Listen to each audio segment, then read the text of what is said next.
Presentation of Fox Sports. We are Baltimore. We are Ohio.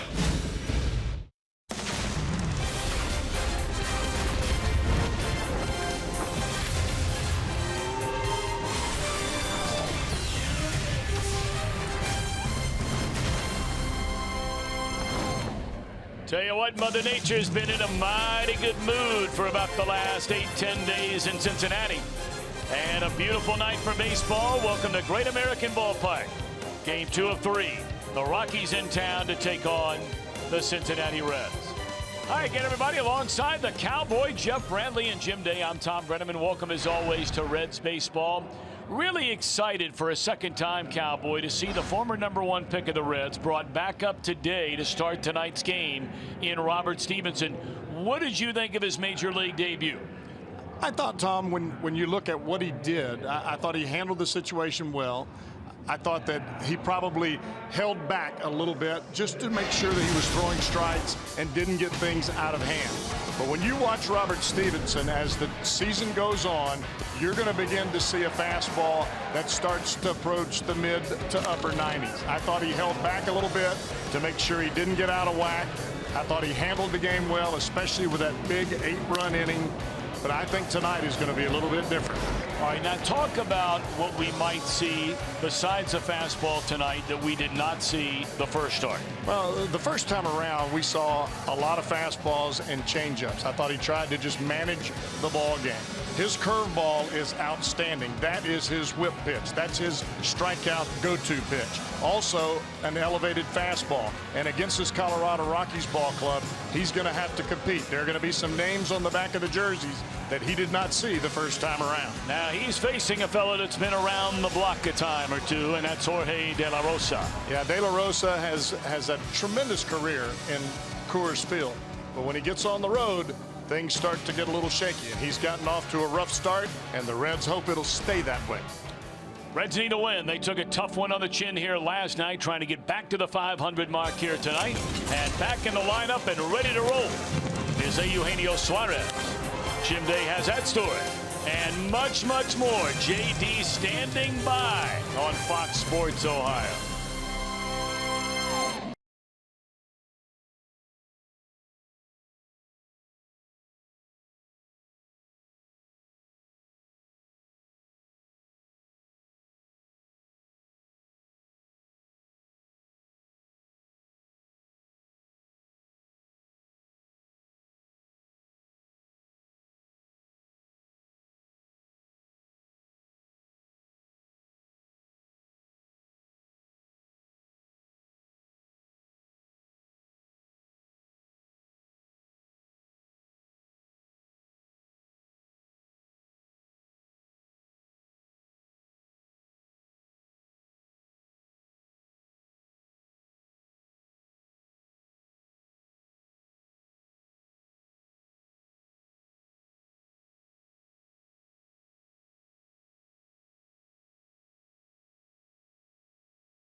Ohio is brought to you by Chevy.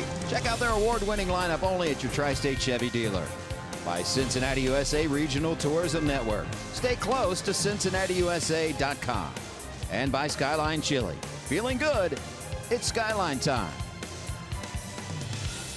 It's going to be another warm night at Great American Ballpark as temperatures start off close to 80 by the first pitch. We'll be falling through the 70s most of the game. Stray showers possible, but hopefully they miss the stadium completely. It's just a slight chance. Temperatures will be in those upper 60s by the final out. Let's go Reds.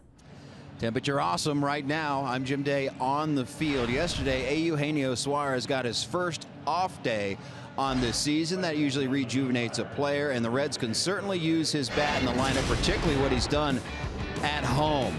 Small sample size, but during that first homestand, just a .435 clip, 4 long balls, 9 runs driven in, .957 slugging percentage, and you compare that to his on the road average of just .208 and 1 RBI.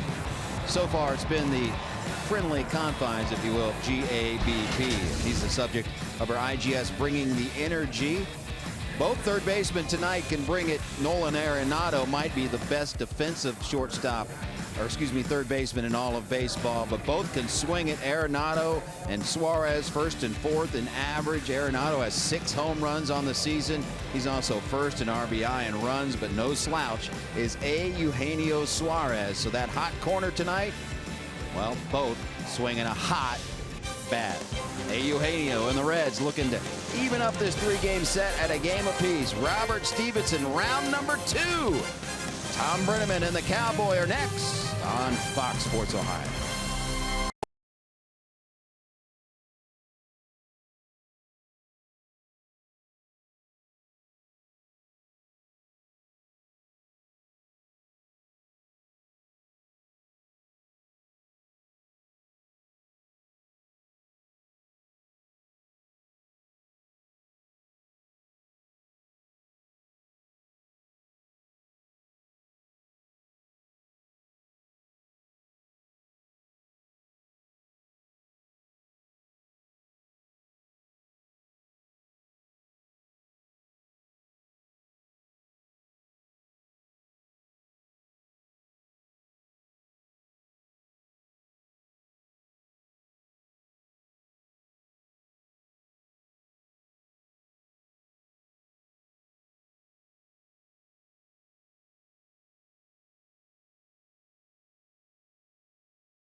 Robert Stephenson taking the mound for the second time in his major league career. Tonight's Elk and Elk storyline highlights what Stephenson can build on off his first start, according to his pitching coach.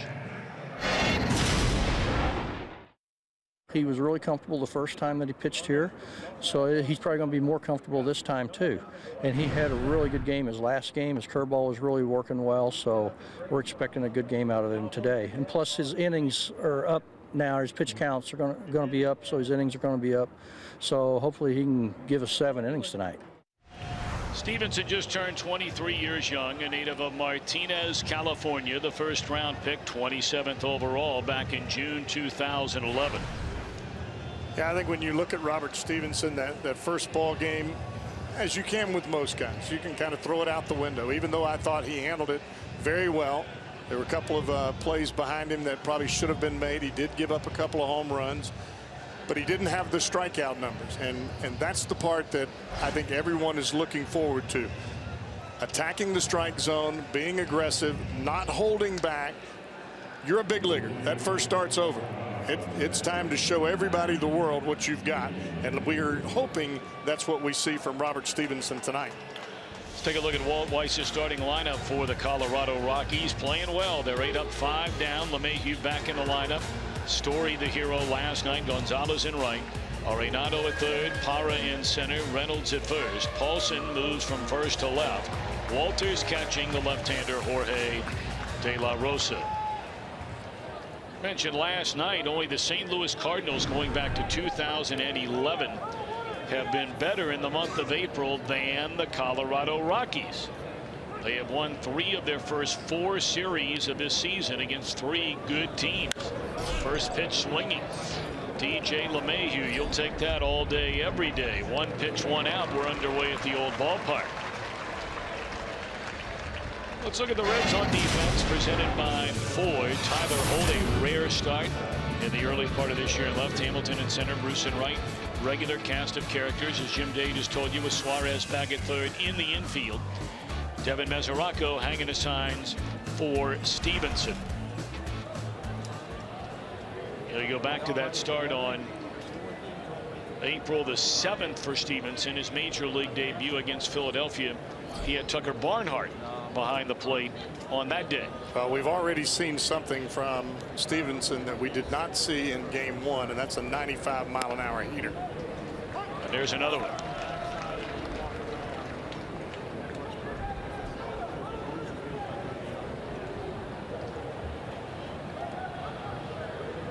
Such a golden opportunity for this young man yet again.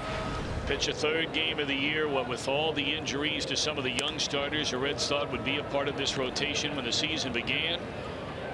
And now he's getting another shot, and who knows, he pitches well here tonight.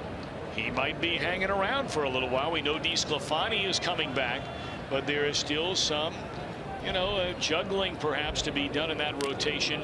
Dan Straley got the nod last night. Tom, I already see a different mentality straight out of the gate from Robert Stephenson than what we saw in game 1. Seems to be more on the attack. You can see his facial expressions more in tune with the game. Confidence, if you will.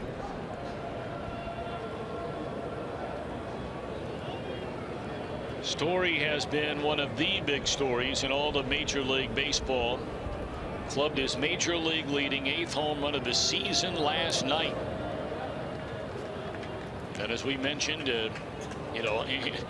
there are so many categories you could go up and down and say he's the first major league player ever to, and then fill in the blank. Hit 4 home runs in his first 4 career games. First player to ever hit home runs as his first 4 career hits. The only player in major league history to record 6 home runs in his team's first 4 games of the year. It's been incredible what he's done. And he broke a 1-1 tie here last night with a long home run out near the power stacks in right center field.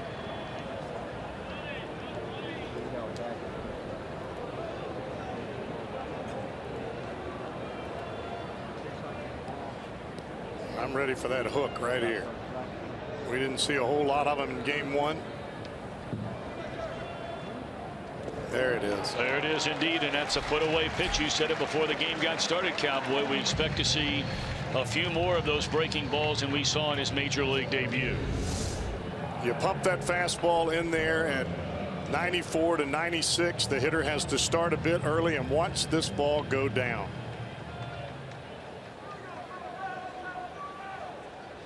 I like it.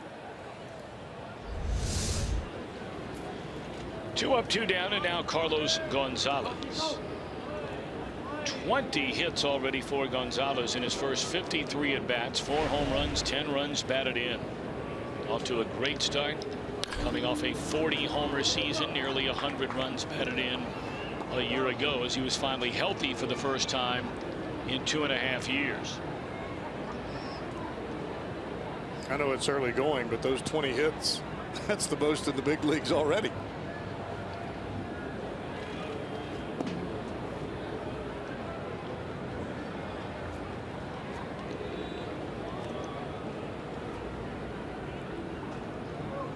Stephenson, for the third straight year, is rated by Baseball America as the #1 prospect in the Reds organization.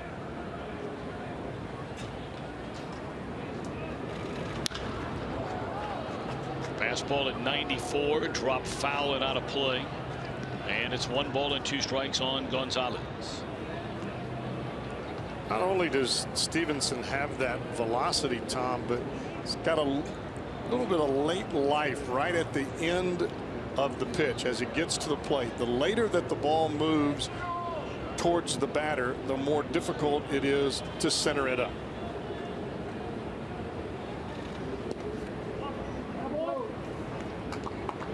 Now, you mentioned before the game got started, but some folks weren't quite with us yet before the first pitch. Fastball, curveball, changeup from Stephenson. Yes. Changeup, a very highly thought up pitch. That went low and away. And I thought he threw some great changeups in the start against Philadelphia. He just didn't go to the curveball that often, and it's his first start. And that's why I say you can throw that out.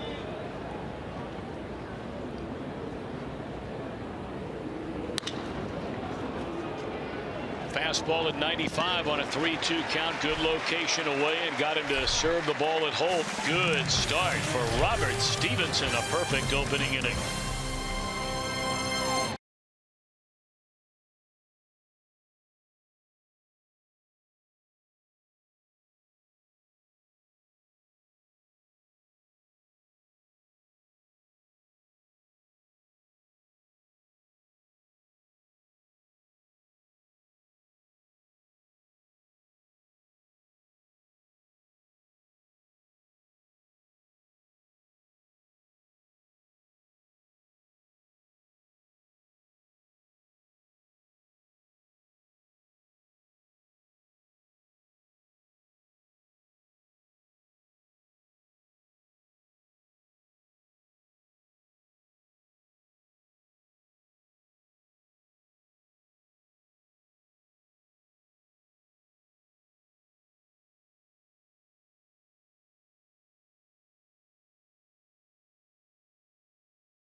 Red 6 up 7 down. The starting lineup tonight reads as follows.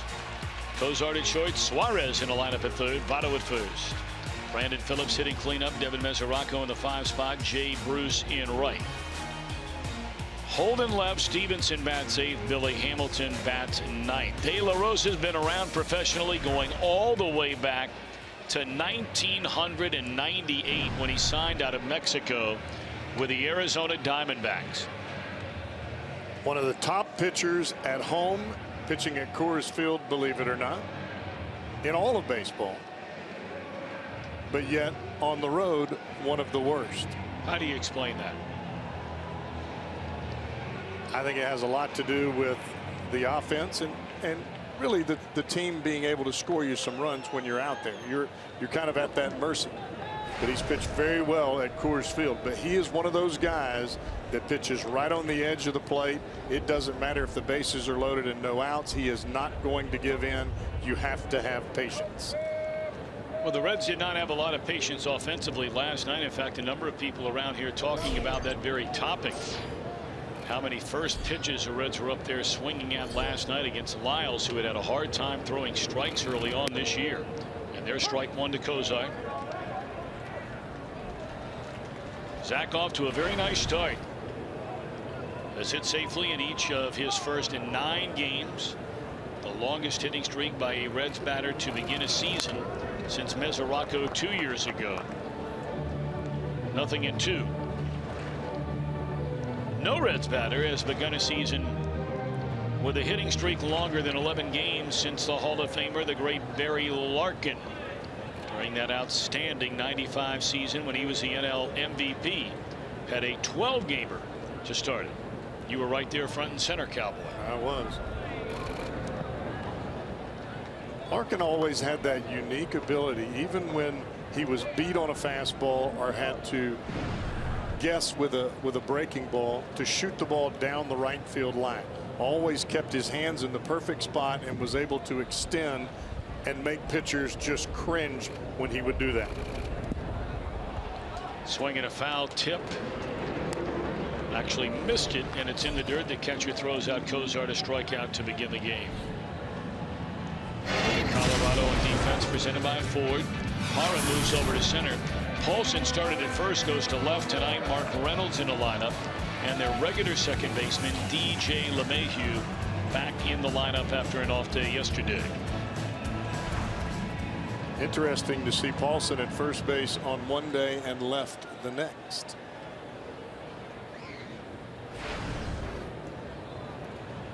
Now Suarez, 15 of 47, 4 home runs, 10 batted in. It's cooled off a little bit after that great start, and hoping that he can get it back revved up tonight. Yeah, I think things got cooled off in all of that cool air in Chicago, and hopefully now that he's back home, he can get that bat warmed back up the way it was when he left here.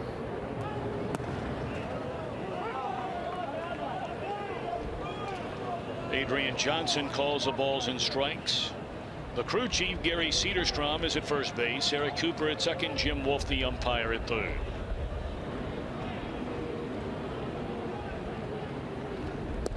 Slow breaking ball and a dandy. Well, when you watch De La Rosa, he'll bring his knee up, pause for a moment, bring it up just a bit higher. Sometimes that will mess with your timing as a batter.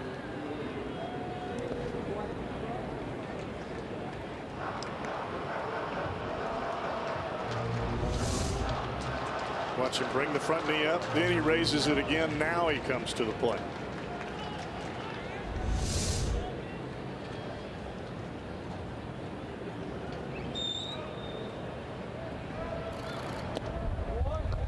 Three and two.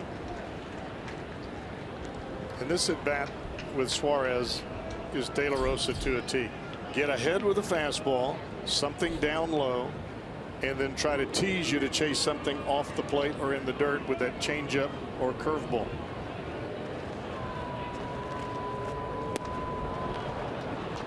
Pulled the string on him. Back-to-back strikeouts for the Colorado left-hander. And here comes Joey Votto.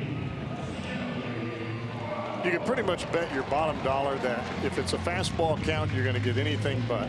If it's a 3-2 count, you're going to get a changeup or a curveball. He is not going to let you sit on a fastball that he can only throw 87, 88 miles an hour. Votto 10 hits in his first 47 at bats, a home run, 7 driven in, has a double, and looks at a fastball, strike one.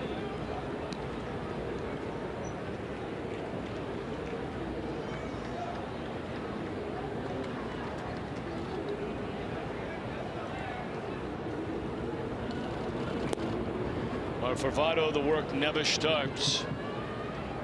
I mean, he just keeps going and going and going before the game, working on that pitch down and away from him. And the pitch that's down and away is the pitch that you have to let travel the most. You've got to let it get deep in there, and if you've got a pitcher pitching you inside, it's tough to wait that long.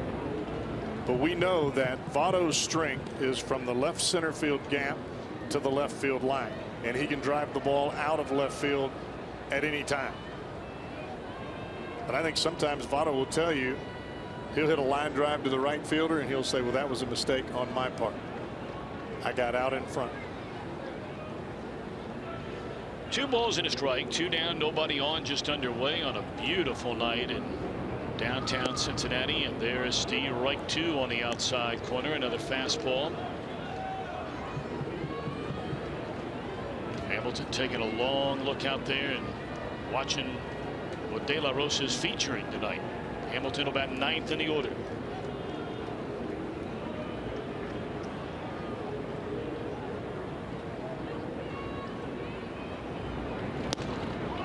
De La Rosa fans the side. Reds gone in order. No score at the end of one.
Let's Motor Player Profile is brought to you by BMW Mini.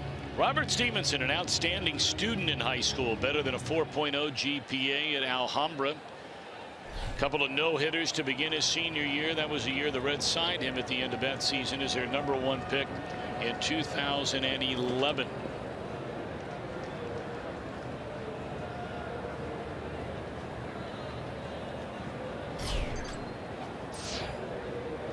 Alhambra is a public high school in Alhambra, California.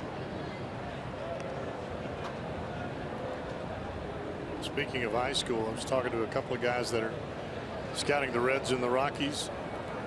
Triple digits in high school for Stephenson on a regular basis. 100 miles an hour, folks.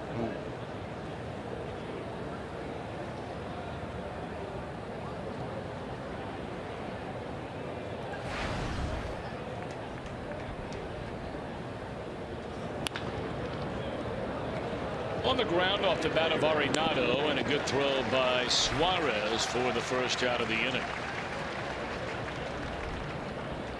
Looked like a curveball there that Arenado hit. And if you're Robert Stephenson, more times than not, when you've thrown that pitch with that kind of bite, you're coming up AA and AAA, they miss that pitch. They don't hit it like that. But that's an out, and that's what you have to be satisfied with. You know, looking through some of the prominent alumni from Alhambra High School, how about a couple of these names? What about Ralph Kiner, Major League Baseball Hall of Famer? He was pretty good. Not bad. Tex Schramm, former general manager, the man who built so many great teams in the NFL with the Dallas Cowboys. Just to name a couple. Oh, there's one more. And I think she would be prettier than those two, and Robert for that matter. Very talented and beautiful model Cheryl Teagues. Remember her? Yeah. Alhambra High School. 2-0 on Parra, and it's ball 3.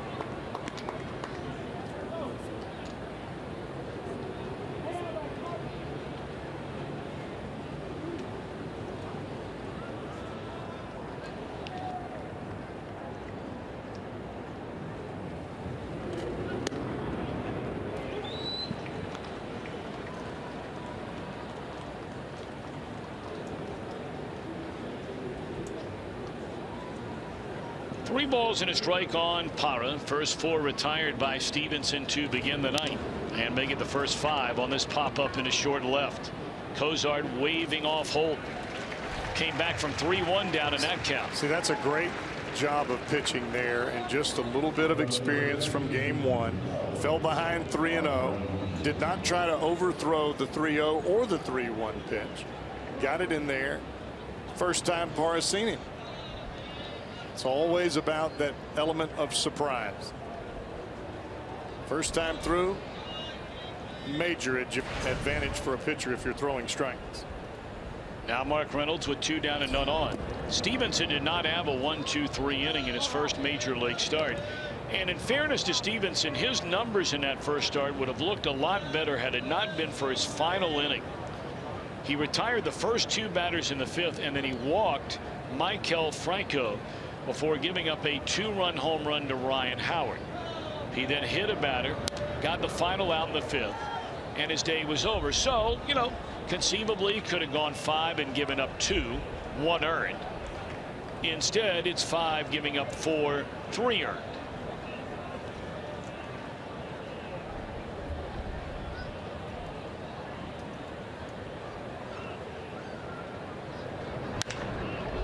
Ball driven hard into right center field. That'll find the gap. And coming to second, Stephenson standing up with a 2-out double. The first base runner for either team in the game tonight.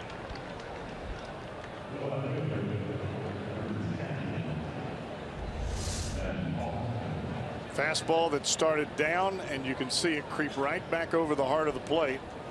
And for a hitter like Mark Reynolds, he likes those fastballs. If that ball stays on the outside corner, you got a chance for a pop-up. Doesn't quite get to it.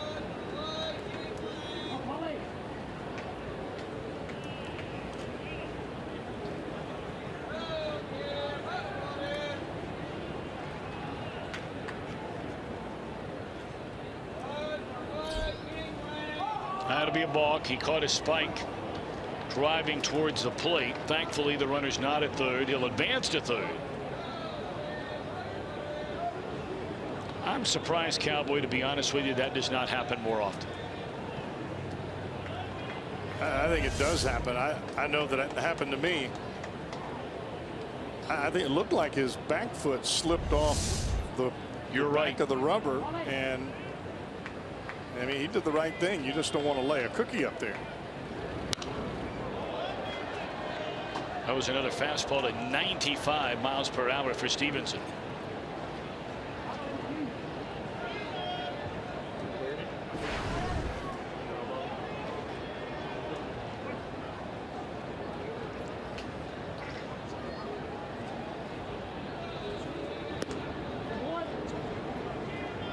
You see a lot of pitchers all the time doctoring with the mound, digging in a foot spot so they can get a toe hold to push and drive to the plate, and also their landing spot, especially when you've got another pitcher from the opposing team that lands similar to where you are on the front foot. That'll fall in a base hit. Sounded like a broken bat into right center field off the bat of Paulson. But 2-out noise, a double by Reynolds, a single by Paulson, 1-0 Colorado.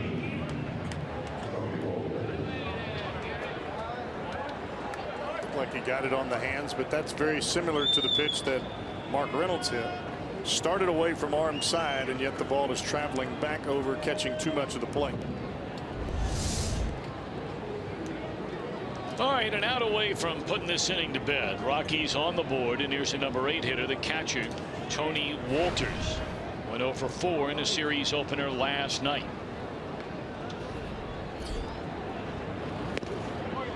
He continues to get regular playing time right now because Nick Hundley, their regular catcher, is on the 7-day concussion list.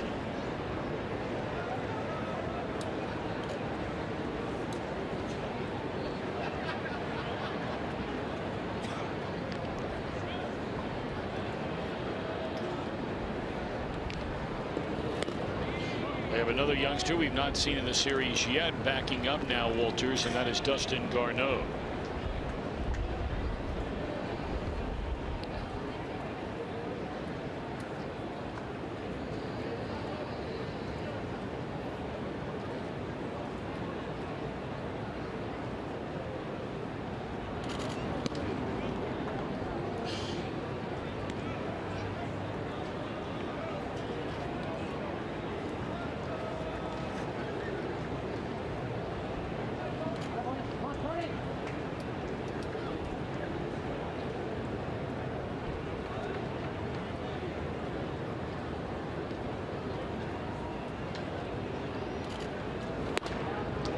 Breaking ball stayed high.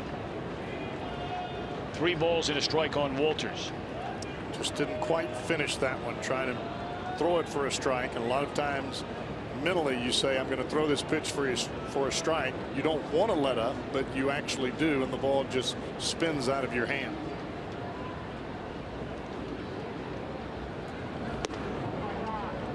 Ball 4. Double single walk after the first 2 were retired in the inning. So the pitcher will bat De La Rosa, and you better be careful here. You can swing it a little bit. This guy has 3 hits already this season and 6 at bats, including 2 RBIs. It's a good move there by Cozart. Come in, try to help the kids slow the game down a little bit.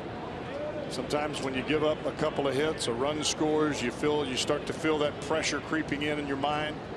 You just have to slow the game down and make a pitch, one at a time.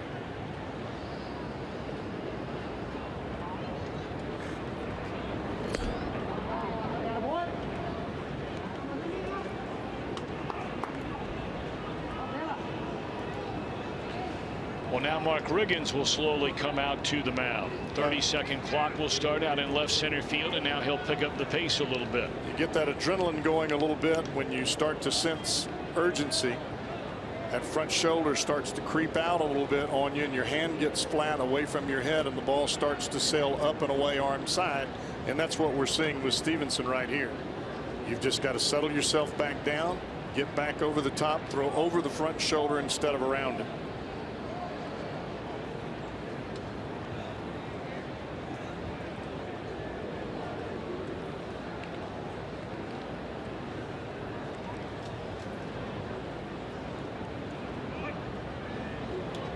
All right, 1-0 on the pitcher. Runners at first and second, 1 run in, 2 outs, and he comes back with a fastball, and that's a strike to even things at 1-1.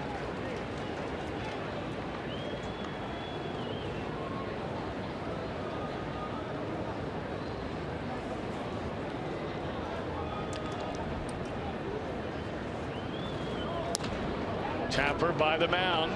It's a pitcher running. Cozart has time and gets him by a step 2 in the inning.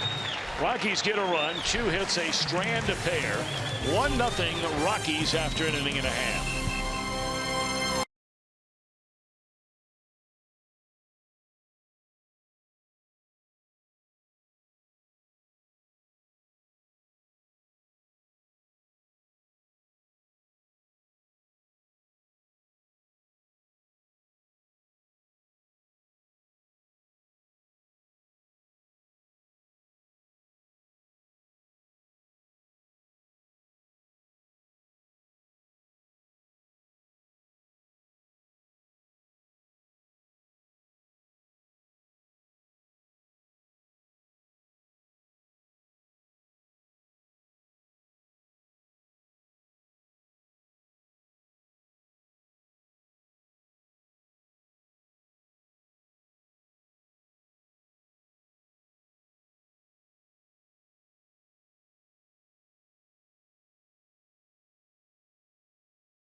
Only tonight, Fox Sports Ohio has a great ticket offer on Reds tickets for this weekend series against the Cubbies. Now, for $25, you can get a ticket for the Terrace line for any of the 4 games starting on Thursday. Go to reds.com/FSOhio. Use the code FSOhio and get your tickets for that price. The offer will expire at the end of Reds Live, the post-game show tonight. How you gonna beat that? I mean, you think about all the other activities we have going on, whether it's a bobblehead on Saturday, the fireworks on Friday, family days always on Sundays. So a lot happened.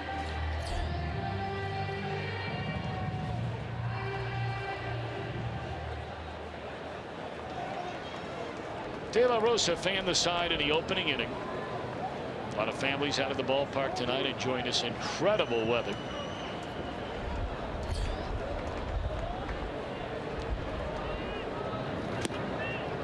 In there, strike to Phillips. De La Rosa got Cozart, Suarez, Votto all swinging in the bottom of the first inning. Brandon 11 of 41, a home run, 6 runs batted in. And this one hooked into left field. It'll fall in a base hit. Phillips will slam on the brakes after a fast turn.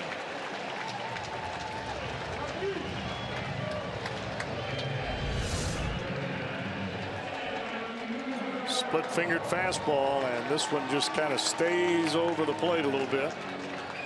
Got it down. Brandon able to stay right with it.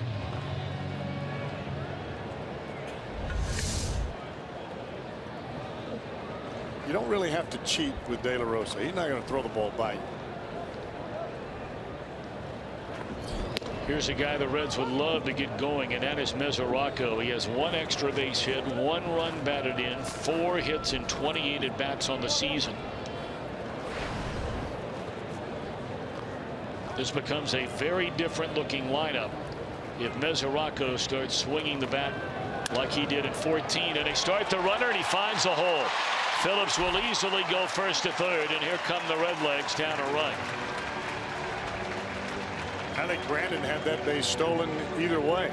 De La Rosa did not even look to first base. Great jump by Phillips. And Mesoraco hit it in a perfect spot, even with the shift. So now a golden chance to do some big time damage. Runners on the corners, nobody out, and Jay Bruce, the team leader with 12 runs batted in, comes to the plate.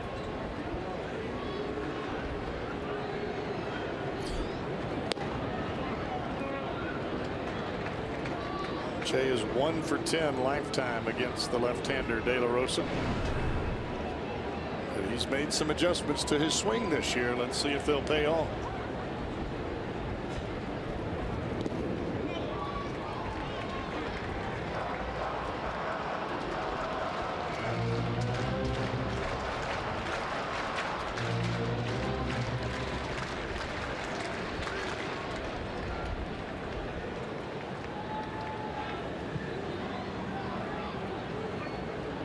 Good hitters count right here. Bruce looking for 1 pitch in 1 zone and looking to hammer it. Little tardy on the fastball.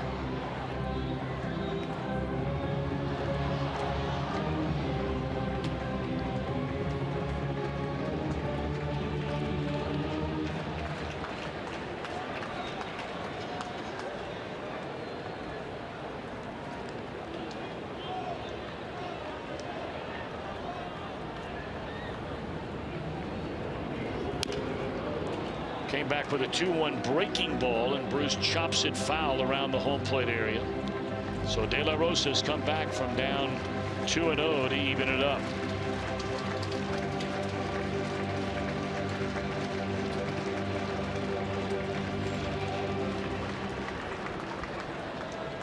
He may try to bounce this curveball to the plate.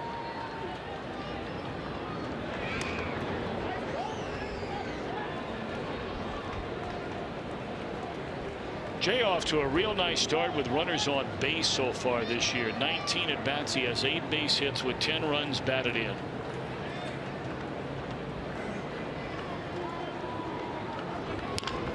Pull to the right side. They'll get 1, and did they get 1? Never getting to the bag anyway was Mesoraco. An RBI for Jay Bruce. He's aboard at first on the fielder's choice, so we're tied at 1.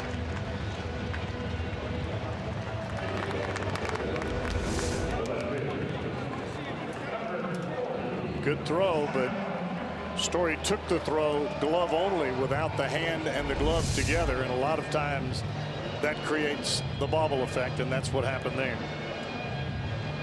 You're turning a double play. You want to catch the ball glove and hand together. Throwing hand and glove together. Tyler Holt, 7 at bats so far this season, has 1 hit. That was a double.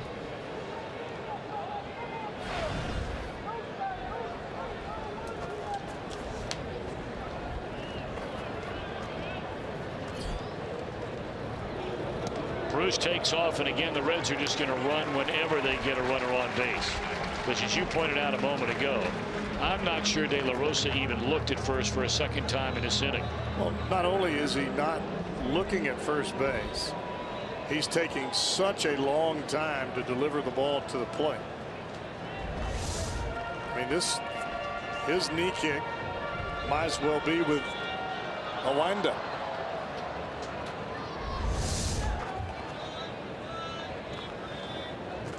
Tonight is Tyler Holt's first start of this 2016 season.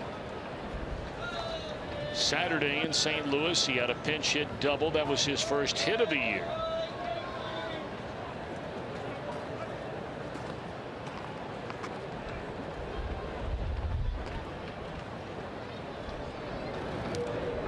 And that pitch hits him. A breaking ball that got him 2-1. Still only 1 out. For the pitcher, Stephenson now comes to the plate.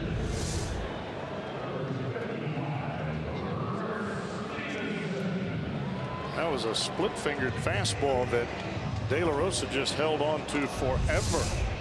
He was trying to turn it over, and he never got the turn.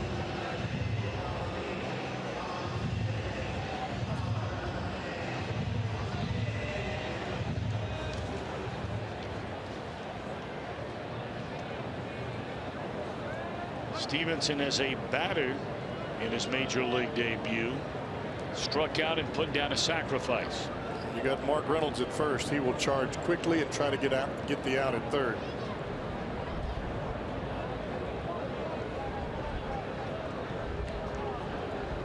Now we have seen from Brian Price from time to time this year, well, he'll roll the dice a little bit, especially with 1 out in an inning, putting that Butcher Boy play on.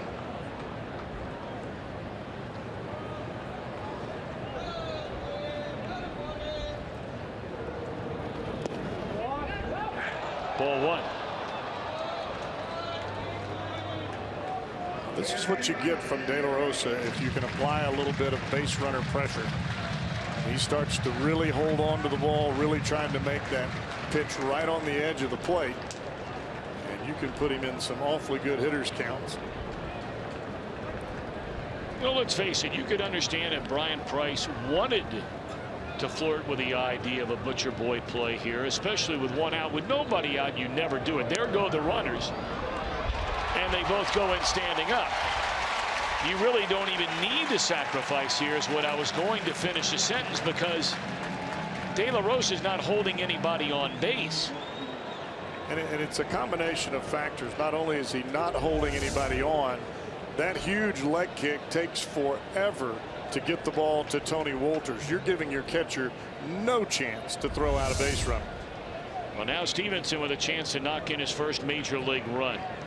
Infield draws in for Colorado. 2nd and 3rd, 1 out. 1-2.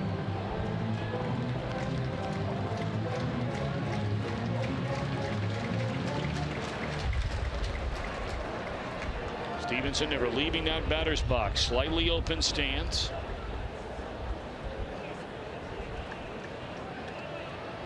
Arenado, Story, LeMahieu, Reynolds all drawn in. He started 2 and was able to check his swing on the breaking ball to even the count. Well, this is one of those spots for a young hitter or young pitcher.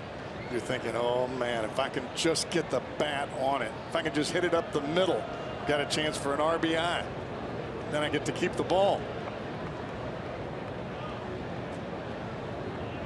2-2 pitch. Swung and missed for the 2nd out of the inning. 4 strikeout for De La Rosa. So now the Reds are leaning on Billy Hamilton to deliver with 2 outs in the inning in this 1-1 game.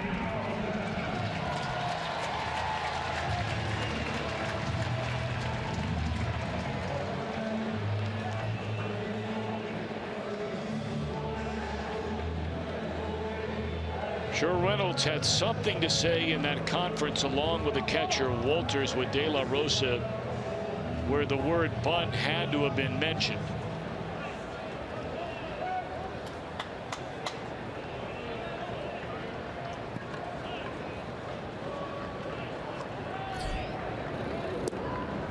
Breaking ball in there, a strike. Hamilton 5 hits in his first 30 at bats, a home run, 3 doubles, 2 knocked in.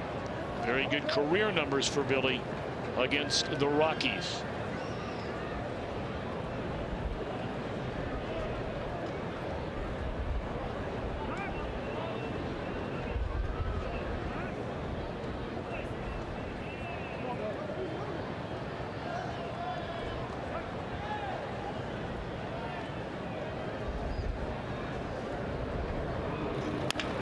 And there's a bouncer that'll bring in a pair.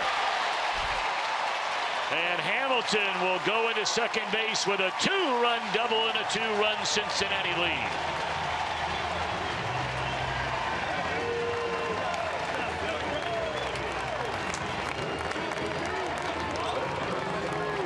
Big time hit at a great time for the Reds. Breaking ball down and in, and Hamilton beats it right in front of home plate. And you could have had a giraffe playing at third. He couldn't have caught that ball.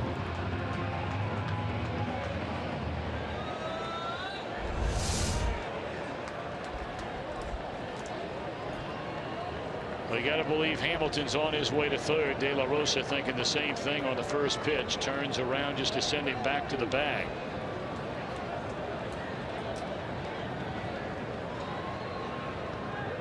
Hamilton drives in a pair. It's a 3-run bottom of the second inning, and Hamilton can walk down to third.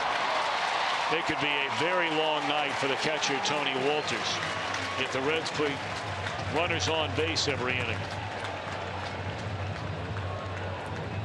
4th stolen base in this inning. And De La Rosa has changed nothing. He hasn't shortened up his leg kick. It's almost as if to say, all right, just go ahead, and the Reds are.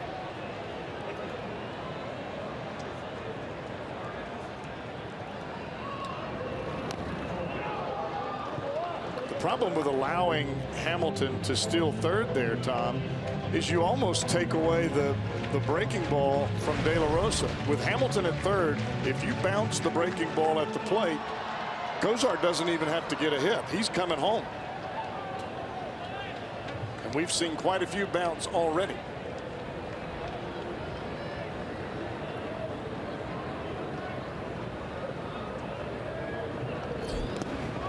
And there is that breaking ball in the dirt, smothered beautifully by the catcher Walters.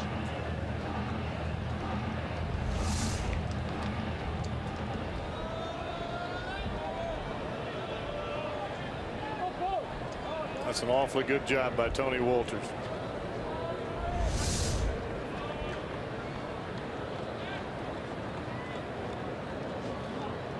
Two balls and a strike on Zach. And now the count even up after the foul ball to the screen.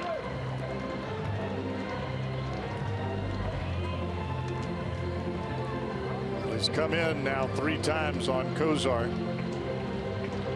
About that time for that little split finger that runs away from him. Just try to speed up the bat head of the batter, slow him down with that split finger away.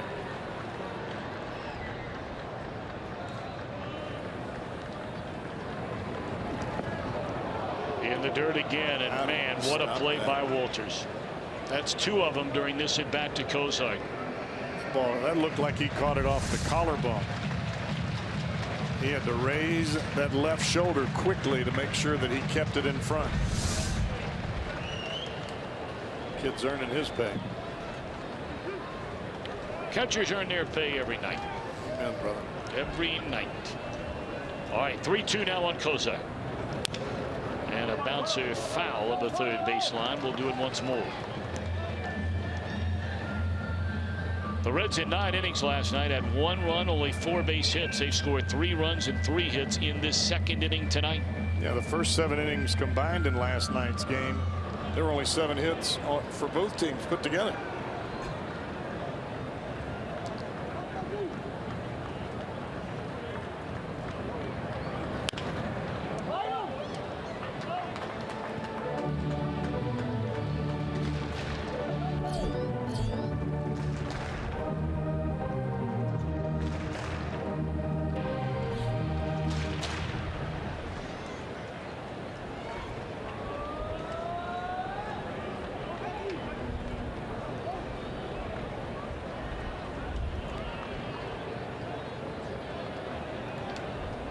Two for a 3rd time.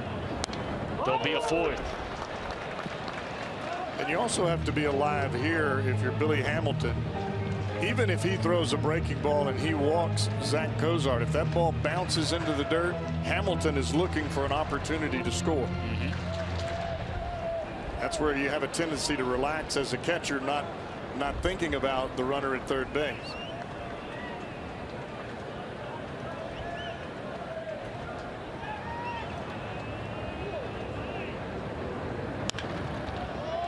Four consecutive foul balls on 3-2 pitches from Cozart. Pretty good battle right here. This will be the 10th pitch of this at bat coming up.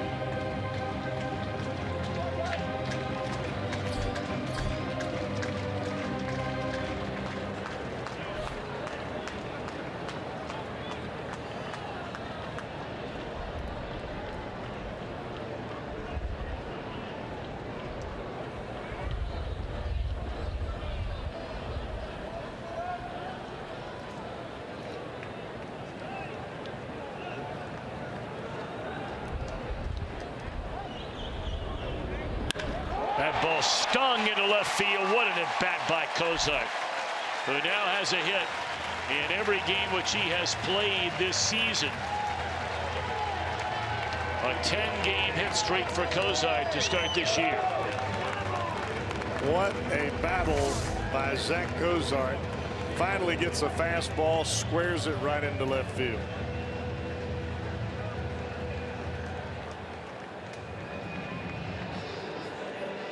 Well, your old teammate and your buddy Steve Foster, former Red, is the pitching coach for the Colorado Rockies, and he's out for a quick visit. One of the most positive guys I've ever been around. And I guess if you're going to be a pitching coach in Colorado, you better be positive. You better be. Or else you'd be looking for a noose and a 3-legged stool on sale. Because that's a hard place to be a pitching coach and a pitcher. That's right. And it continues now. The 8th batter in this inning is Suarez. He struck out his first time up and fouls away the first pitch here, strike 1.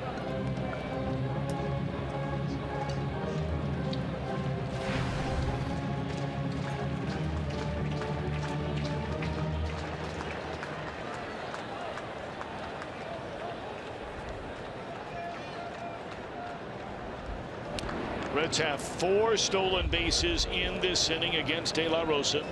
Bruce stole 2nd, stole 3rd. Stole 3rd on the front end of a double steal with Holt. And then Hamilton stole 3rd just a moment ago after the 2-run double.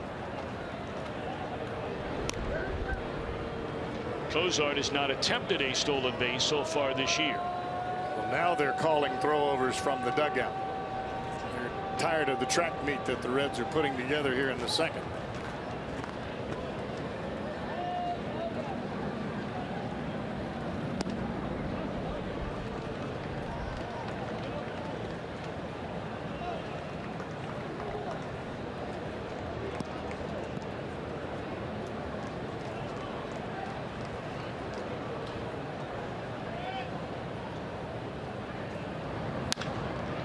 Into right field by Suarez. That'll send Cozart on to 3rd. Nice piece of hitting by the young Reds' 3rd baseman. And Votto will bat, the 9th batter of the inning coming up. Very curious that teams would play Suarez to pull on the infield with his ability to shoot the ball the other way. And he shows it right there. And that was an off-speed pitch that normally you would roll over on as a right-handed batter, and he shoots it right through the hole. Votto struck out ending the first inning. Remember, De La Rosa fanned the side in the opening frame. But now the Reds have scored 4 times. Runners are on the corners with 2 outs. And it's strike 1 to Votto. 5 hits in this inning, along with a hit batter.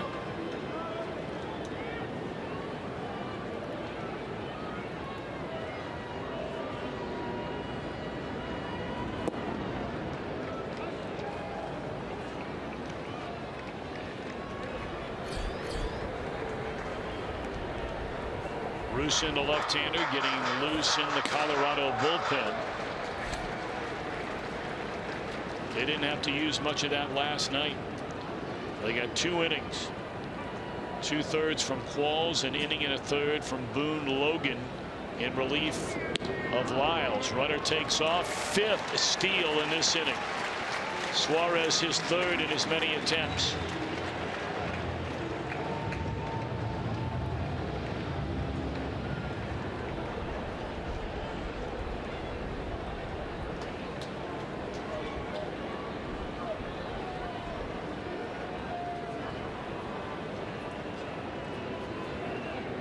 Two balls and a strike to Joey. That one left out over the middle of the plate. He looked to be a little out in front. 2-2.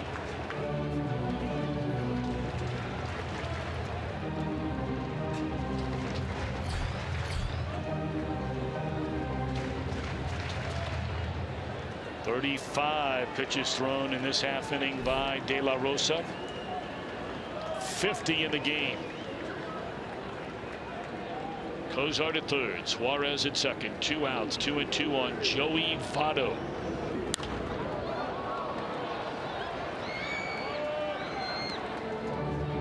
You start throwing this many pitches in 1 inning, that ball feels like it weighs about 5 pounds.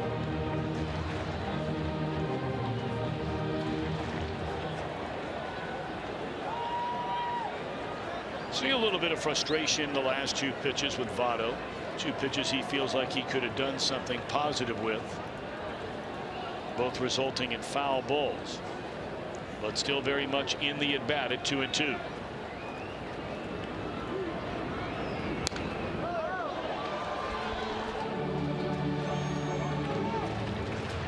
And I think the great hitters show frustration when they foul off a pitch they think they should have hit.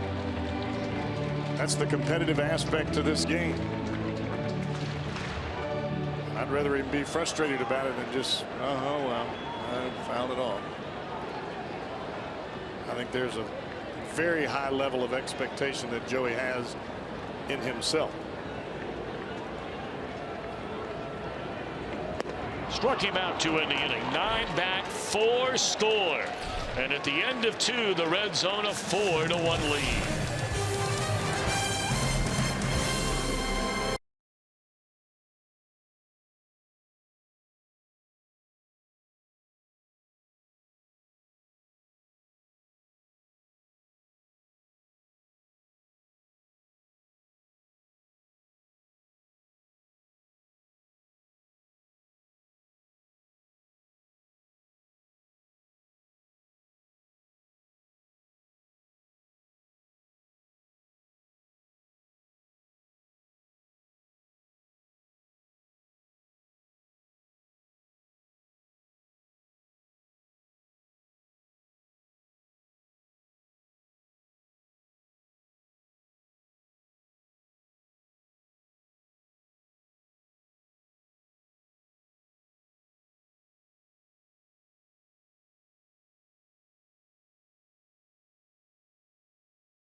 To honor the hometown heroes each and every game, and those men and women were honored before the game. I'm Jim Day. A special pregame ceremonies. I tell you what, it brings you chills when you can see the men and women standing at attention on the field presenting the colors. This is the 123rd Air Control Squadron out of the Blue Ash Air National Guard Station, and they are preparing to be deployed overseas in support of the global war on terror.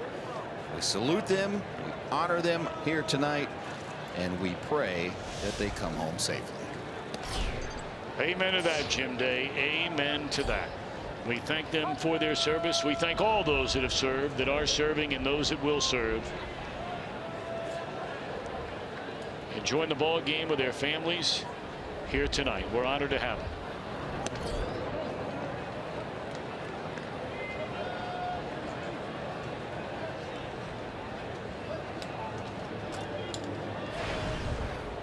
So Stephenson gave up a run in the top of the second inning. His team scores 4 in the last of the inning. So now a 3-run lead for this youngster. Top of the order for Colorado. He retired this group in order in the first. Got LeMahieu on the first pitch of the game on a pop up to the right side of the infield.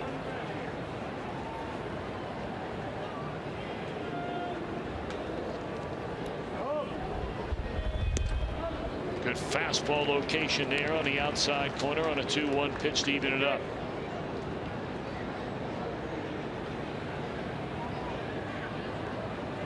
Robert ran into 2-out trouble in that second inning. Retired the first 2 batters, Arenado and Parra. Here's a slow roller on a good pitch down and away from the right-handed batter. Good breaking ball there, and that's an easy play for Brandon. Watch the action on this curveball. Straight down, right off the end of the bat, another inch, and LeMahieu misses that pitch. That's late break, straight down. That's a tough pitch to recognize. So now Story, who struck out his first time up.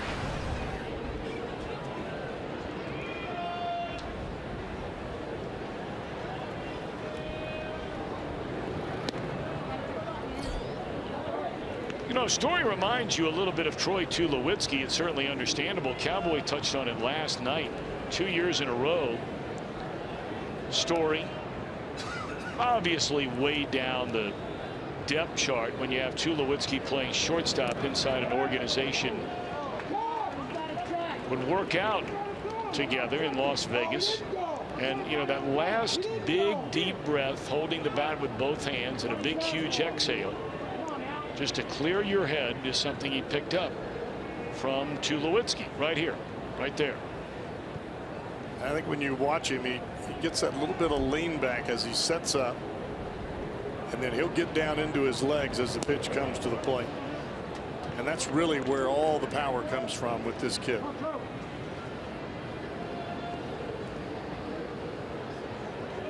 Tulowitzki, of course, traded at the trade deadline last year to Toronto. He was still owed $100 million on his contract. Straight up in the air. And Votto waits in the infield, soft grass, and that's a second out of the inning. Well, follow Reds Baseball live with the MLB.com at-bat app. Stay up to the moment, any moment. Game day, live game video highlights, statcast news, and so much more. Download MLB.com at-bat tonight.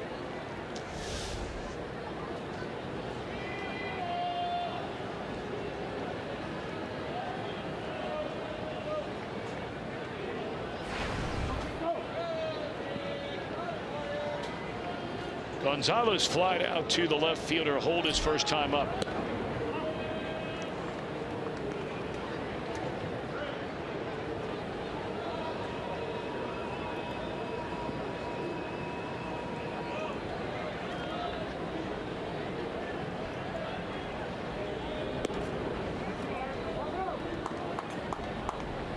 His last 2 pitches at 88 and 87. Trying to get Gonzalez off speed away from him. Threw a good pitch outside to him to get him out his first time up. That was a fastball. Comes back 2-0 fastball at 95 for a strike. Now see, when you throw 2 changeups and then the fastball, it's tough to react if you're a hitter. I mean, you're creating a 10-mile-per-hour difference.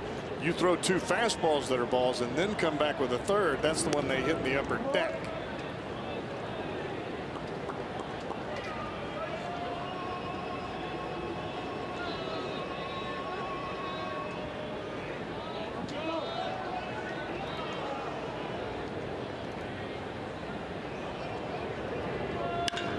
That ball is smoked by Gonzalez.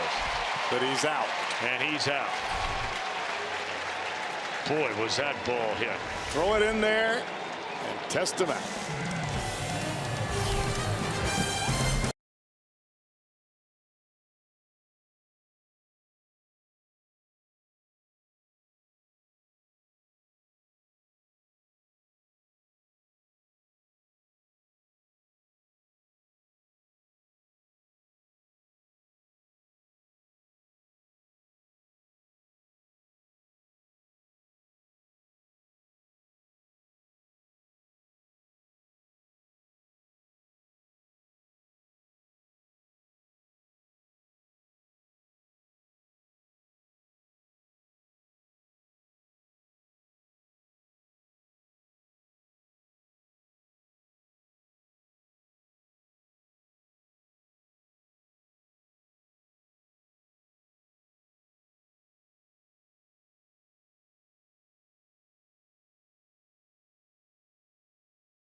John Morrell, the first 25,000 fans receive a Vaudomatic Super Bobblehead this Saturday. And you can see the Reds and the Cubs for as low as $12. Call 513-381-REDS or visit Reds.com right now to quote the Cowboy. Reds with a 4-1 lead, got 4 runs in that second inning off De La Rosa, sending 9 batters to the plate. And Brandon Phillips was the one who started it all. Hooked a single down the left field line, scored the first of 4. De La Rosa has fanned 5, allowed the 4 runs, 5 hits, and hit a batter.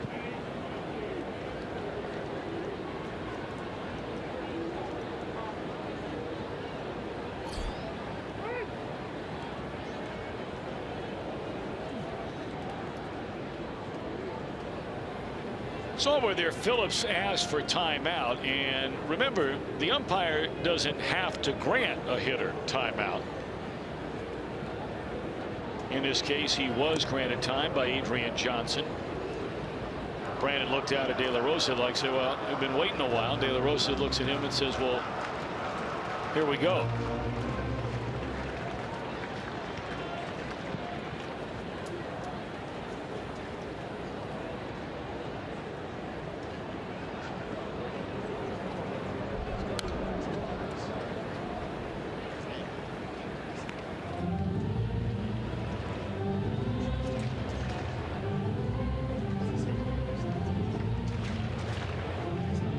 Slow and methodical, regardless of what's going on around him. That's Jorge De La Rosa.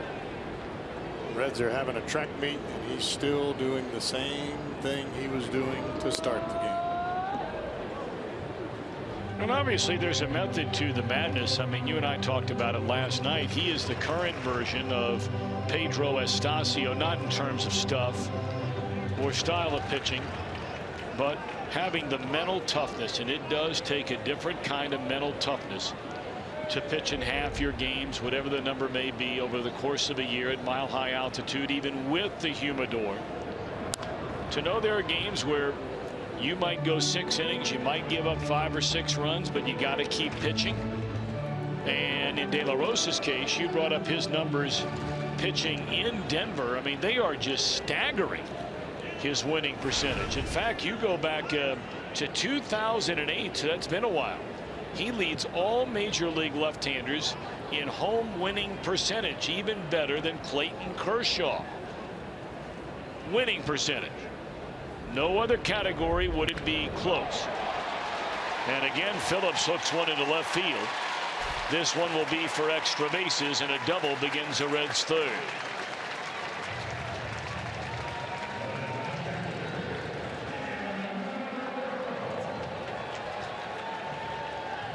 Phillips has caught a couple of those off-speed pitches up high. You can see the split finger come out early, and Brandon waits on it just long enough to hook it down the left field line.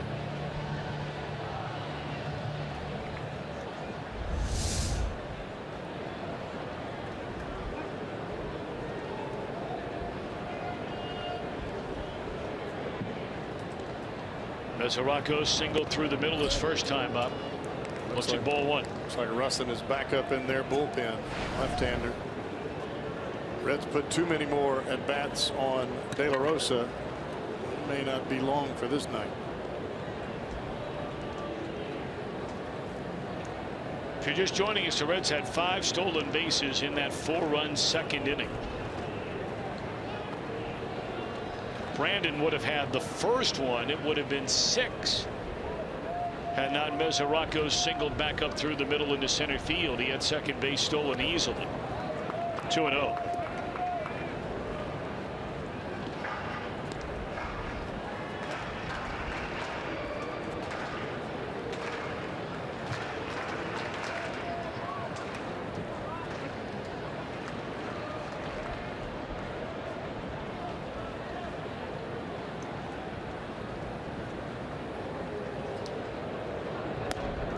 Used a slide step there.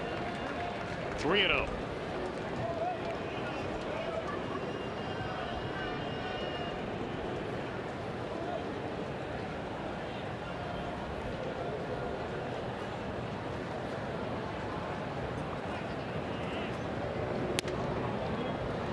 A 4-pitch walk to Mesoraco, and that might be all tonight for De La Rosa. Here comes Walt Weiss, and that's probably going to do it. It is. This will be our Skyline Chili call to the bullpen. De La Rosa last 2+ innings. Walks a batter, fans 5. And so far has been charged for 4 runs. So Jay Bruce coming up when we come back after the Skyline Chili call to the bullpen.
By the tall stacks in right center field, if a Red were to hit a home run off that sign, Roy Munch from Cold Spring, Kentucky would win back Tundra. Register for your chance to win. Stop by your Cincinnati and or Northern Kentucky Toyota dealer. Chris Russin, the left-hander, on from the Colorado bullpen, replacing De La Rosa.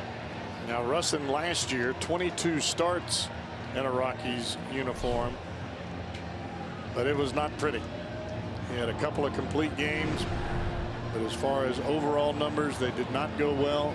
It has not been real pretty out of the bullpen so far for this left-hander. We first saw him in a Chicago Cubs uniform years ago. He grew up outside Detroit, Michigan and Dearborn, Michigan, played collegiately and graduated from the University of Kentucky.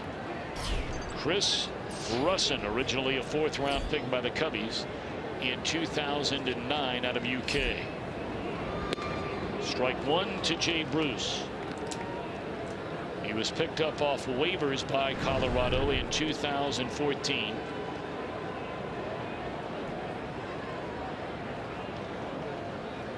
He has always been a starter.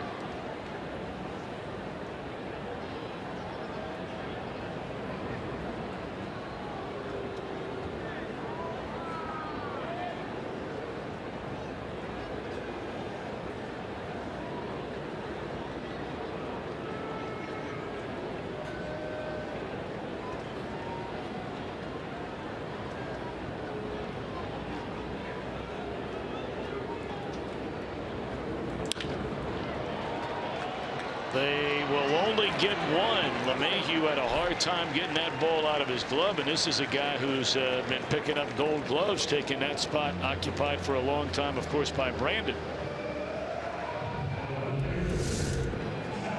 Yeah, it looked like that was going to be a double play ball easily, and you're right, he just couldn't get it out of the glove.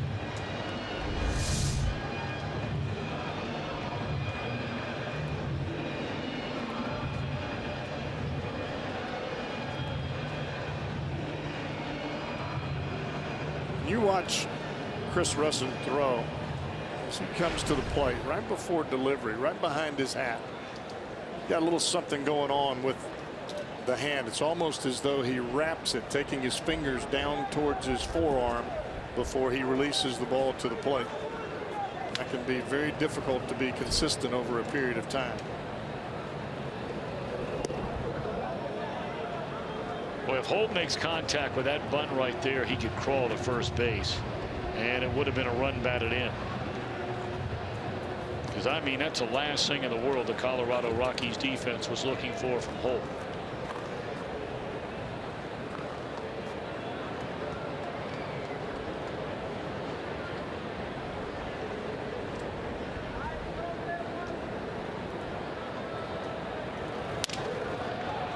This should be 2.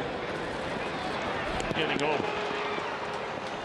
So Russin does a nice job getting a pair of ground balls, 1 a double play. End of 3. 4-1 Reds in front.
television, guess what? You can now stream Reds games live on your mobile device. Just go to your app store and download the free Fox Sports Go app. Look at that young lady. Let's see now. All right, come on. Dad's going to cut it loose. All she wanted was the sticker. She just wanted to put the sticker on her shirt. Dad, you throw the ball. Tell you what, it's pretty good from Dad right there. Bad.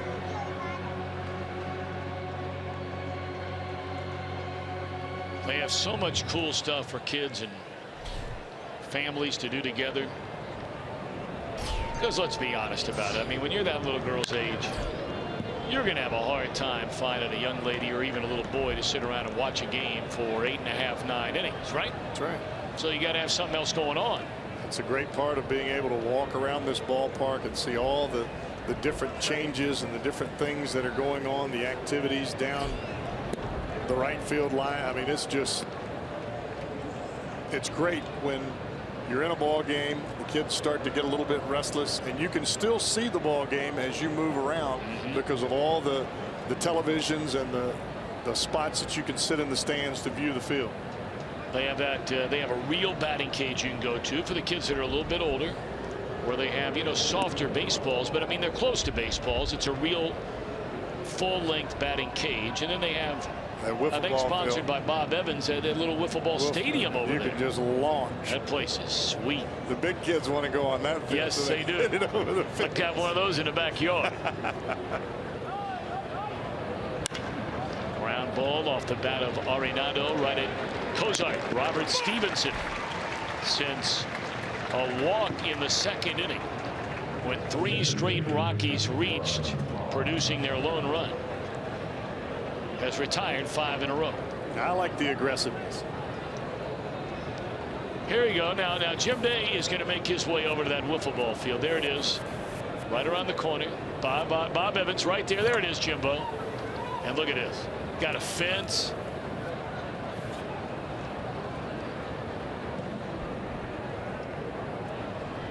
Jim Day's going to join us from over there in a minute. Some of the youngsters out there letting her rip.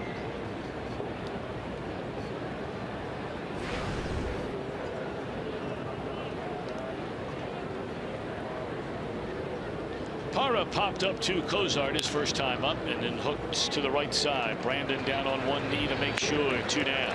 All right, now these were the 2 batters he retired to begin the second inning. First 2 hitters, Arenado and Parra.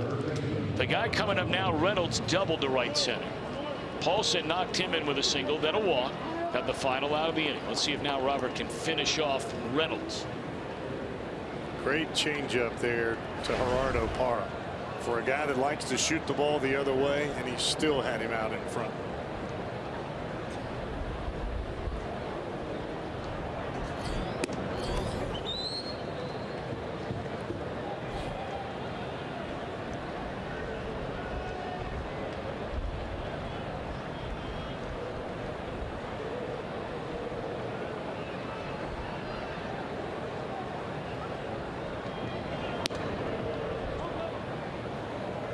Overthrew that one a bit. 2 balls and no strikes. You know, one of the interesting things moving forward in baseball, you know, here you see Stephenson, and you mentioned when we saw him in spring training and what was a very important start for him. When near the end of spring training, DeSclafani was hurt. The Reds had to bring somebody from the minor league camp up. That was 96 on the fastball there. And I mean, Stephenson looked like he was getting paid by the pitch. He was in such a hurry. It should be noted as we move forward in baseball, and I don't think we're too far away from seeing a pitch clock in baseball. In fact, I'd bet money on it. How soon, I don't know. We already have one at the minor league level, but that's ultimately what I was getting at. Is it all these pitchers are going to come to the major leagues in the next number of years in the foreseeable future with a clock in their head. They work how quicker. Quickly they need to work on the mound. Well, it's now comfortable for them to work quickly. The guys that are veterans that have been around a while, they didn't have that coming up. But you notice the adjustment with Stephenson after missing down and away with 2 fastballs. He knows what Reynolds hit his first time up, a fastball out over the plate into the gap. The last 3 pitches, he is burning up his hands. A little hook right here. Stephenson, a big deep breath, though. Case assigned with Mesoraco. Comes back with a hook. You called it, and that's all she wrote. Well, that's a very impressive 4th inning. And this has been a mighty impressive 4 innings of work from Robert Stephenson. Look at this 2-strike pitch.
Jim Day, we showed you the kids playing field here in the Kroger fan zone. Another thing they've added this year at Great American Ballpark are carnival games. So you guys were talking earlier about keeping those kids occupied for 9 innings. Well, now they got a stand here of the games that you see at carnivals and just the classic games of Mr. Red bottle breakup game, and these fans right here getting ready to play the ring game for some carnival prizes. So gentlemen, there's so much to do here at GABP, and even if you have a youngster trying to keep them occupied, the Reds just keep adding to the mix. They really do. They've just done an amazing job year after year after year on this ballpark.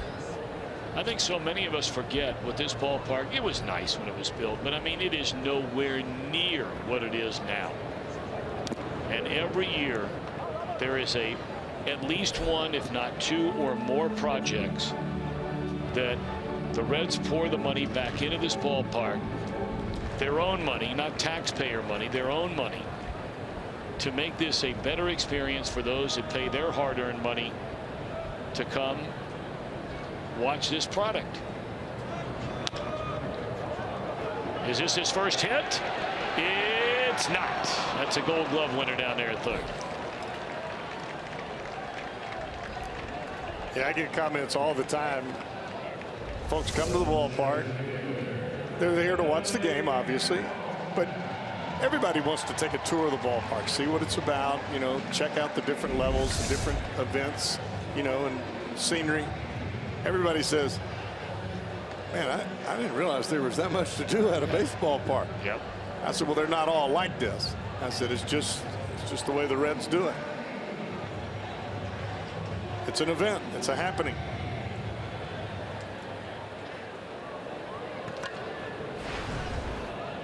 Billy Hamilton, a huge 2-out, 2-run double chopped over the head of Arenado in that 4-run second inning. We got a long way to go tonight. It's only the 4th inning. Reds have a 4-1 lead. Russin on in relief of starter De La Rosa. And this Rockies club is not a club you want to rest on your laurels. You've got to continue to grind out at bats, continue to try to put runs on the board.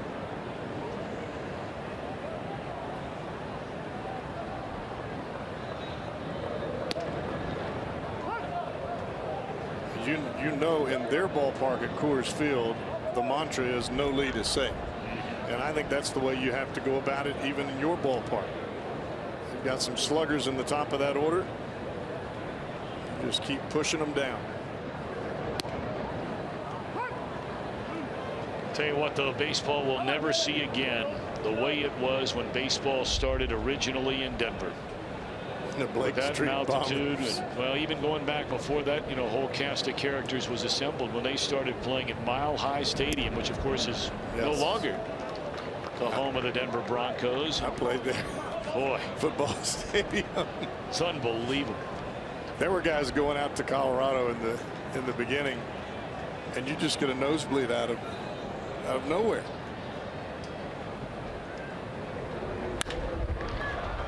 Hard hit ball to the right side, but right at LeMahieu, 2 out. I remember their very first year in '93. I was announcing for the Cubs at the time. July 4th weekend in Denver, the Chicago Cubs and the Colorado Rockies drew over 280,000 fans for a 4-game series. Imagine that. Over 70,000 for each of the 4 games. It was unbelievable. And then you're right, shortly thereafter in the late 90s, the Blake Street Bombers into the 2000s, and boy, every time they hit a home run, they'd play that old Peter Gabriel song, Sledgehammer, as they were running around the bases. Well, the place was so slammed at the time. Everybody came to see that vaunted offense. Vinny Castilla, Andres Galarraga, Dante Bichette, and they didn't disappoint. No, Larry Walker. Oh man, Ellis Burks. They had it going on now. It was crazy. Russell will work through a perfect 4th inning. Jim Day has decided to take the rest of the night off. Boy, now there's a good look for Jimbo. Oh my goodness. Save that one.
Reds baseball on Fox Sports Ohio, brought to you by your local Ford dealer, Ford Go Further, and by Cincinnati Children's, ranking 3rd in the country on the U.S. News Best Children's Hospitals in America.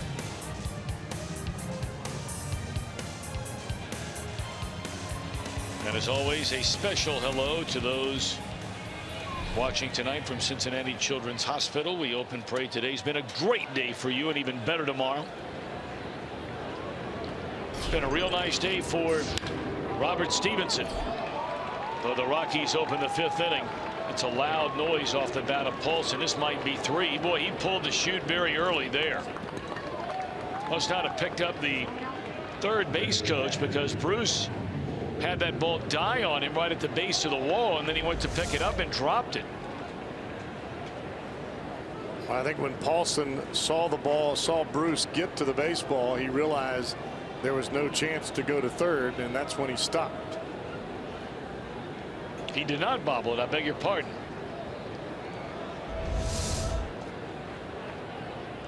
Paulson 2 for 2. He has 2 of the 3 hits for Colorado tonight against Stephenson.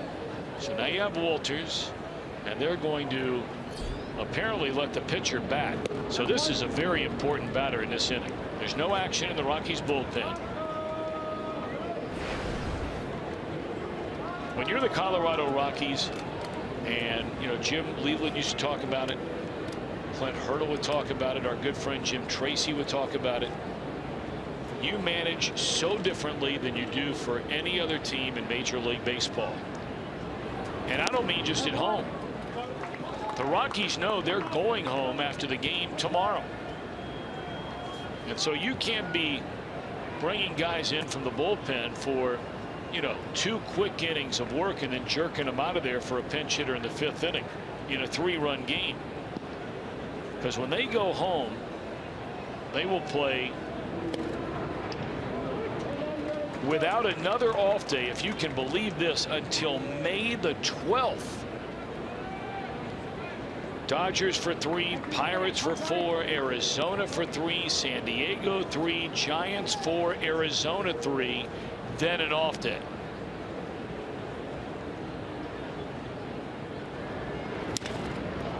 In the air right field, this should advance a runner on to third. Bruce will cut it loose and cut off.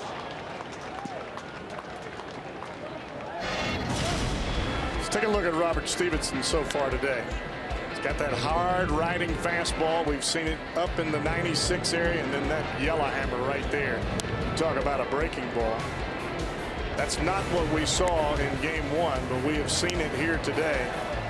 And that breaking ball there, not one of his best ones, but it was set up by 3 95-mile-an-hour fastballs right in on the hands of Mark Reynolds. And this is a point for Robert Stephenson right now, Tom, where you forget about that runner at third base. You are concentrating on outs. Just get outs and stay away from the big inning. Well, here's Russin.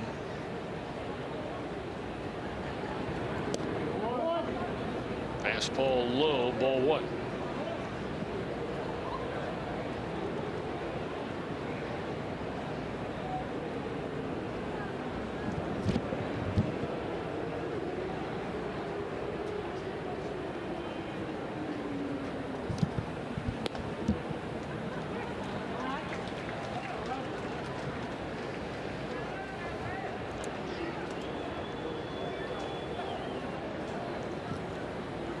One ball and 1 strike on Russin.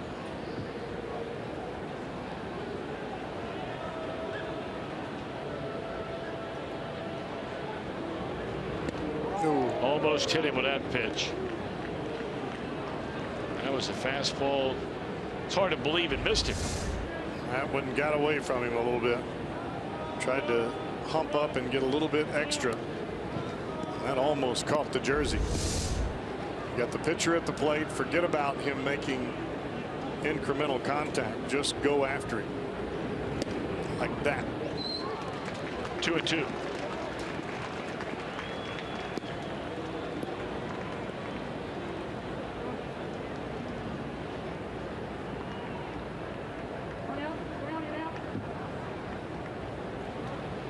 Two pitch on Russin, runner at third, 1 out. And a breaking ball, and Russin able to make contact.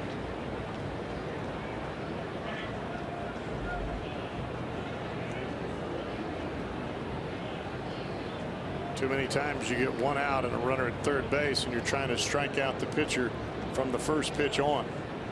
Can't strike him out till you get 2 strikes on him.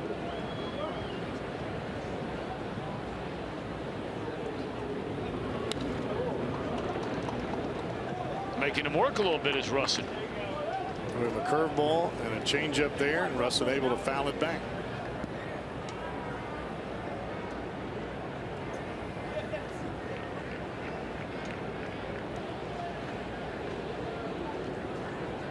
Seventh pitch in this at bat to Russin. Popped up in the infield. The runner will stay put at third, and there are 2 outs in the inning. As always, we remind you, coming up later on, we look forward to our Miller Time moment, brought to you by Miller Lite. All right, LeMahieu left to go here. Stephenson, an out away from 5 innings. That's how far he went in his major league debut. It turned out to be a winning major league debut. but he appears to be far from finished tonight. Only 73 pitches in the game. LeMahieu has popped to first and grounded out to Brandon. First pitch. Breaking ball is off the inside corner. 1-0 on LeMahieu. Went to his first All-Star game right here in Cincinnati a year ago. Good player.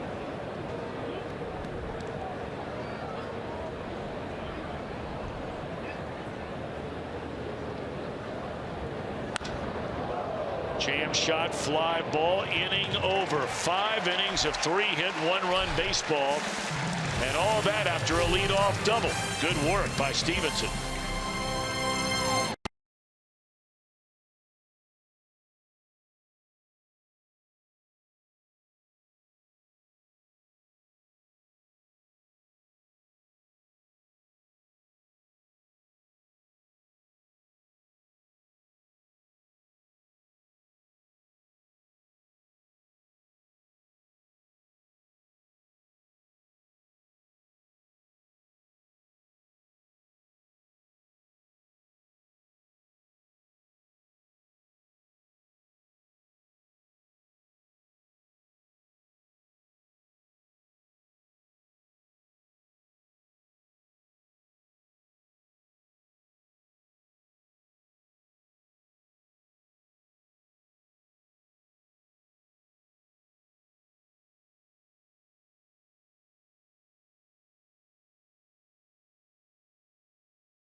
Weekend with a bang. Fireworks Fridays every Friday at the ballpark this season. This Friday, Reds and the Cubs for as low as $12. The fireworks spectacular immediately following, thanks to Thomas More College. For tickets, call 513-381-REDS or visit Reds.com. Last of the fifth, Suarez, Votto, Phillips. Robert Stephenson working on a 3-hitter tonight. He has only allowed 1 base runner since a 2-out walk when Colorado scored its only run in the 2nd inning. So he's been mighty good.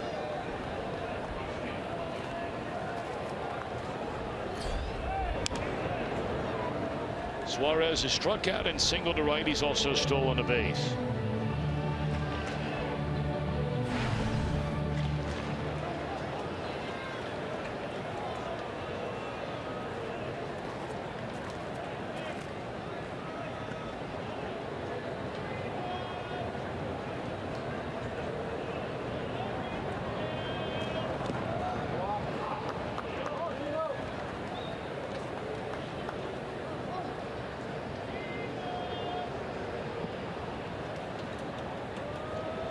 You don't normally see a catcher set up with his glove laying on the ground, but that's exactly where Tony Wolters wanted that breaking ball. Fooled him there. Looked like a changeup down and away. And coming in to get it, the right fielder Gonzalez for the first out. And his former Kentucky Wildcat, as you pointed out, Cowboy, appears to be pretty comfortable coming out of that bullpen. Well, the way that he throws the ball, especially the way that he wraps it up behind the back of his head, it really allows him to get on top of his breaking ball well. And his breaking ball is sharp, late, and quick. But it also fatigues the forearm the longer that you pitch. And that may have been the major effect for him as a starter. His future may be out of the bullpen. He looks good tonight. And Lord knows you can pitch for a long, long time if you can come out of that bullpen as a left-hander, throw strikes. If you're durable and and especially if you can retire left-handed batters.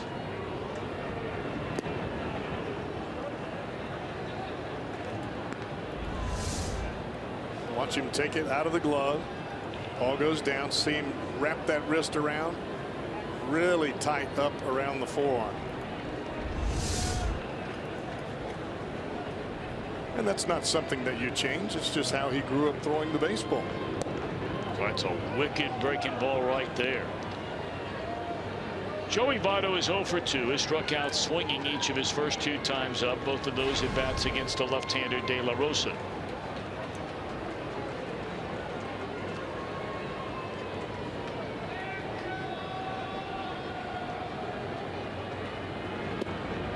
A little quick pitch there from Russell.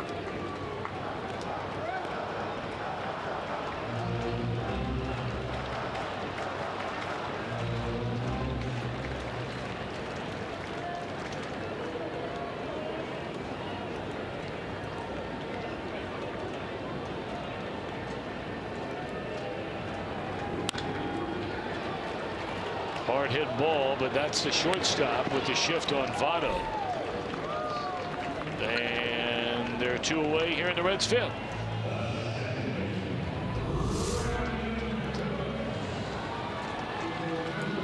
Like Votto got it right on the barrel, but with that shift with 3 infielders on the right field side, not a whole lot of room to shoot it through there. Looked like Story may have tweaked a little something on that ball. He's still kind of wincing as he's walking back and reaching down into that right groin area. Well, that's what took LeMahieu out of the lineup yesterday. And I know LeMahieu is still fighting it a little bit. A lot of times you catch that spike, it rips right up into the inside of the groin, and those are not injuries that you want to push too much. So you got to make sure you take care of it if that's the case. I think it's safe to say there's clearly something bothering Story. You could tell as soon as he got up after making that play and throwing on to first base. He's still trying to walk it off.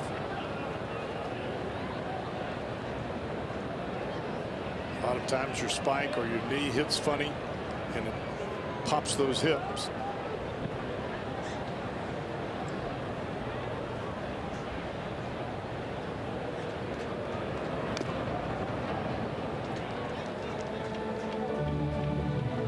That's why it really is truly amazing when you think back to the kind of consecutive game streak that Cal Ripken Jr. had, and how just what looks like a nothing play right there, and how many thousands of times through that streak a little something like that happened to Ripken, but never serious enough to keep him out of the lineup. And it's not like he never left his feet. He dove for balls left and right.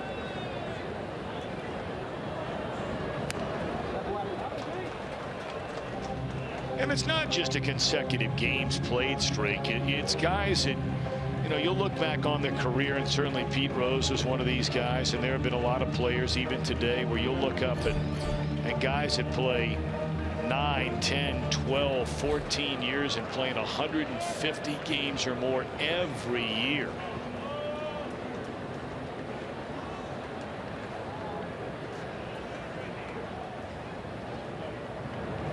Quick pitch there, and Phillips with another base hit, another extra base hit. Outfielder falls down, and Phillips on his way to third. So that'll be a straight 3-base hit. Gonzalez lost his footing when he hit the warning track. So single, double, now triple for Brandon Phillips.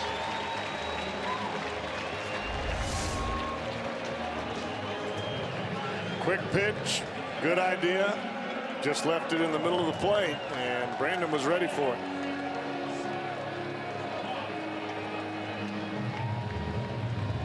That ball came off the wall. It was misplayed a little bit with the angle of Gonzalez going into the corner. I think it fooled him, and it got banged.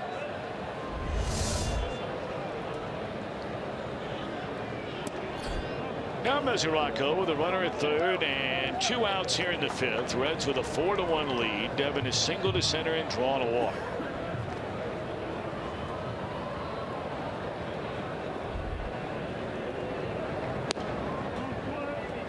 I'm going to go back to that 3rd inning time where the Reds had a leadoff double to start the 3rd. Now, granted, they're winning a 4-1 ball game. We've talked about it, and we'll talk about it again. You cannot sleep on the Rockies because of their offense. They can score runs in bunches. Take advantage of every opportunity you have. And look, the Reds are still looking for answers in that bullpen. So you couple those together and make it just try to make every valid point. Make every opportunity count. 2-1 pitch. Arenado, that's a fair ball. His throw, what a play on both ends. Boy, it's a big time play by Arenado, and maybe an even better play by Reynolds. Stretching, full on stretch into foul ground, and he might be hurt. That is some kind of play by Reynolds. A former 3rd baseman himself.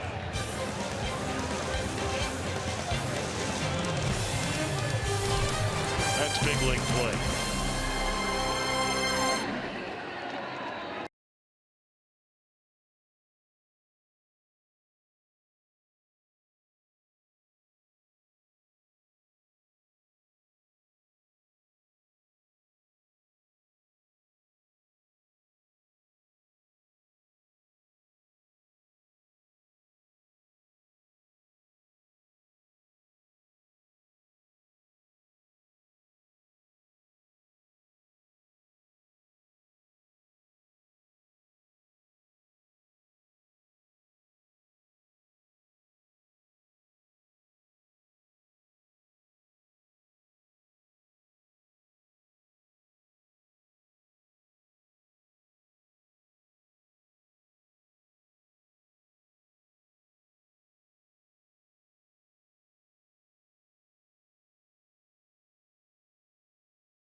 Copyrighted telecast is presented by authority of the Cincinnati Reds and may not be reproduced or retransmitted in any form.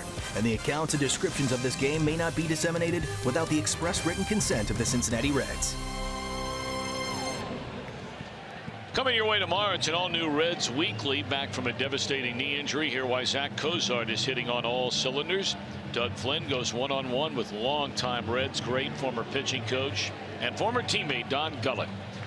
Jeff Pecoro and Doug Flynn, a couple of UK guys, Wednesday on 6 p.m. on Reds Weekly. 75 pitches in the game for young Mr. Robert Stephenson, and this is his 2nd major league start. And he has been so impressive here tonight. He's allowed 1 run, 3 hits, 2 strikeouts, only 1 walk. And has allowed a total of 4 base runners. 3 of them came consecutively when the Rockies scored their only run all the way back in the 2nd inning, and here we are in the 6th.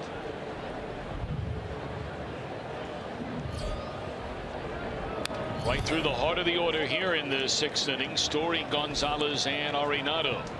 Now the impressive part for me, Tom, for Stephenson is how aggressive he's been against the Rocky batters. I mean, he has not backed off at all. I mean, he shifted into another gear, and you got to love that if you're the Reds general manager and the manager Brian Price. This is the kind of Robert Stephenson that we envisioned when he got to the big leagues.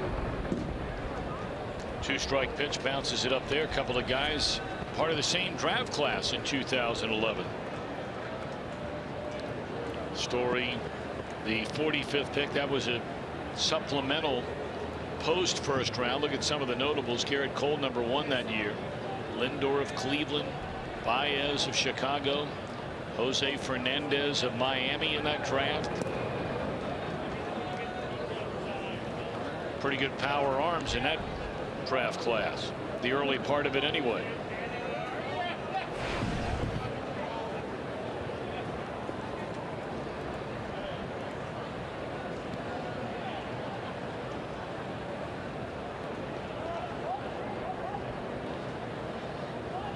Two on Story.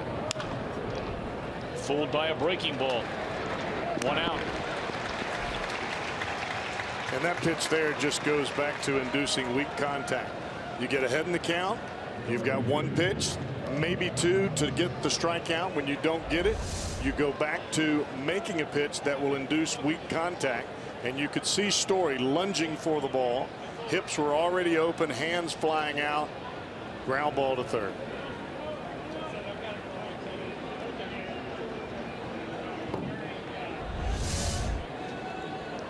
Gonzalez has hit the ball very hard twice. Nothing to show for it. A liner to left and a missile right at Brandon Phillips his last time up. I don't know if there's anybody in the National League over the course of an entire year when he is healthy. And it's what they used to say about Willie McCovey back when he played. That consistently hits the ball harder than Gonzalez. Not so much this time on the fly ball to left, 2 away.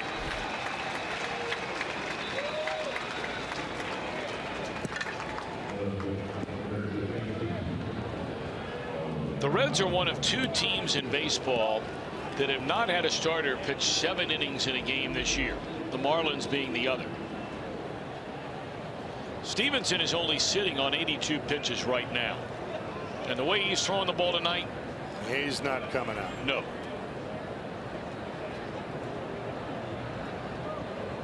Of course, I never thought at a 100 pitch mark I'd ever see a pitcher taken out of the game in the 8th inning with a no-hitter.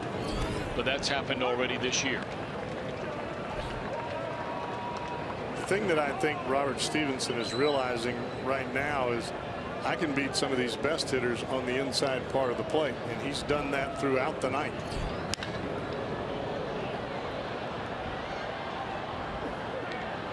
Way out in front. A lot of his pitch selection against the Phillies in his first start, away, away, away, away.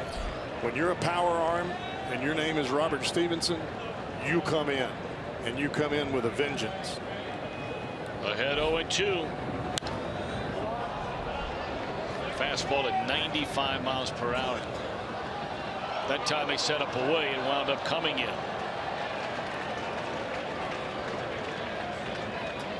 Stephenson trying to get through this 6th. It would be his 4th perfect inning of the night.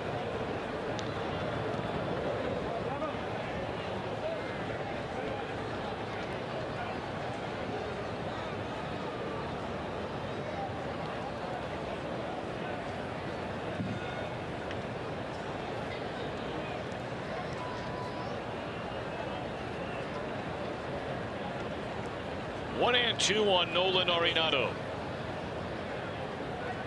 Stephenson rocks and delivers. Straight up in the air. It'll be a perfect 6th inning through the teeth of this Colorado batting order. What an effort so far tonight from Stephenson. And you certainly hope it's not over for him the way he's throwing the ball right now.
Let's bat here in the bottom of the 6th inning, leading Colorado 4-1.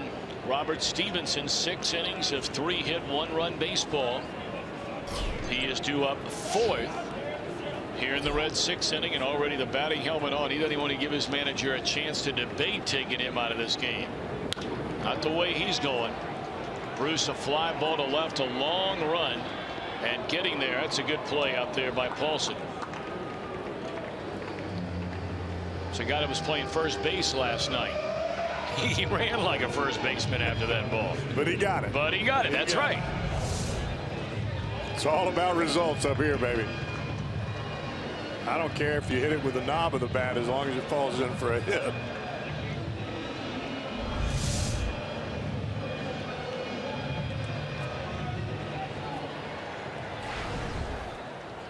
Tyler Holt has been hit by a pitch, stolen a base, scored a run, and then bounced into a double play, ending the 3rd. Russin has really quieted this Reds lineup down since he came on. The Reds had 6 hits, a walk, and a hit batter. 8 base runners in 2+ innings, scored 4 runs against De La Rosa. Well, ever since Russin has come into the game, the Reds have 1 base runner. It's a 2-out triple in the 5th by Brandon Phillips. And this is what you want when you're down and you've got a guy coming out of your bullpen. You want him to keep the opponent at bay. And Russin has done exactly that so far.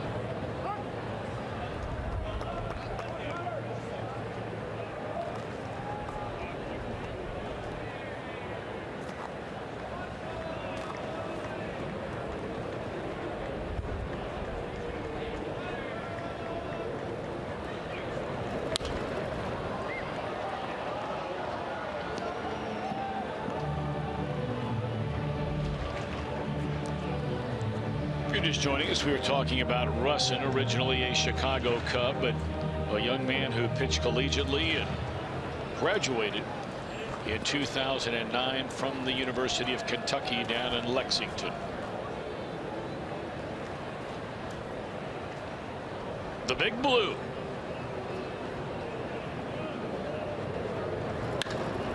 That one shot into right field. Nice piece of hitting by Holt.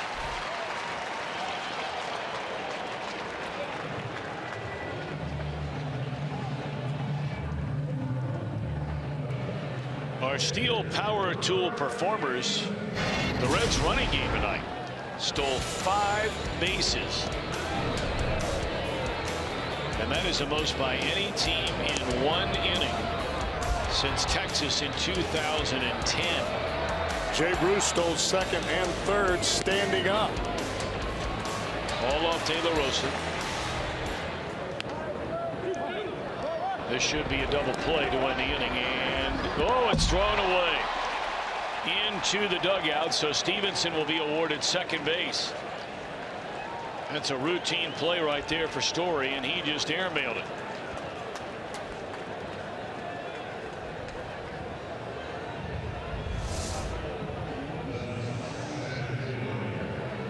Well, Russin did exactly what he should have done. He got to the ball quickly, made a strike throw. Footwork for Story there, not exactly how you teach it.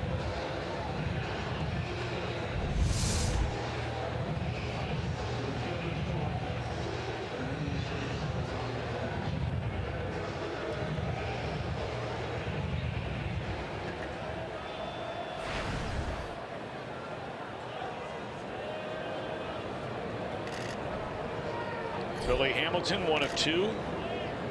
A 2-run double in that 4-run Reds second inning. Stole a base, scored a run. Hit the ball very hard right at LeMahieu his last time up. So if you said on your mark, get set, go, do you think Hamilton could catch Stephenson from where he is right now before they got to home plate? I can't help but always think about that when Hamilton's at the plate. I would say no.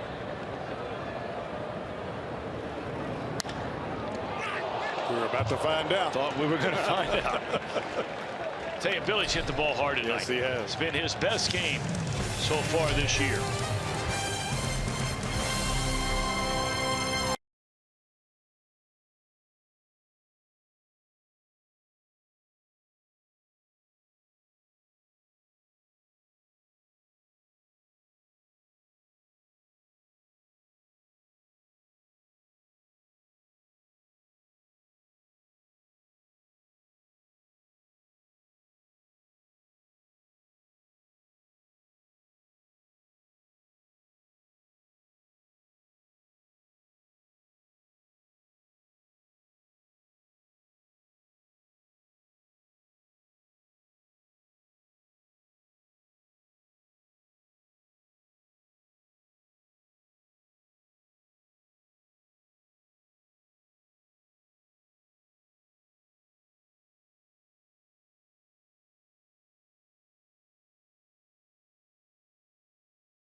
Action 30 minutes before the start of every game. Everything you need to know that's going on with Reds baseball. It's called Reds Live. It's presented by Ray St. Clair Roofing. Now tomorrow, no television, radio only tomorrow. But April in the OHIO continues Thursday, and we'll have all 4 games of that Cubs series coming your way. Night games Thursday, Friday, Saturday, day games Sunday. Reds Live Thursday night, 6:30, April in the OHIO. Presented by Meyer.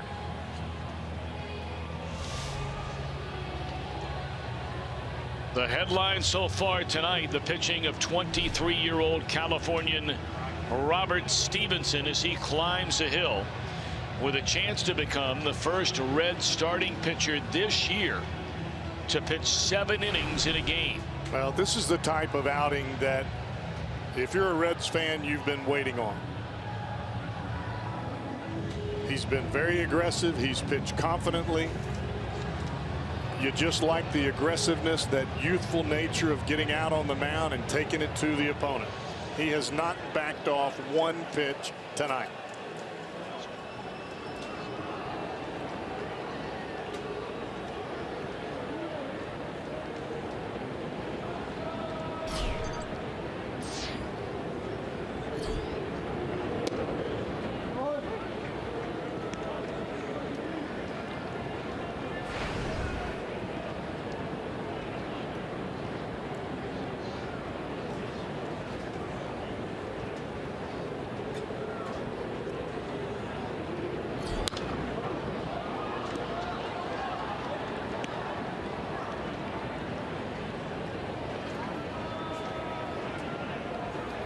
Every Rockies batter that's coming to the plate right now is looking for a fastball that they can jump on.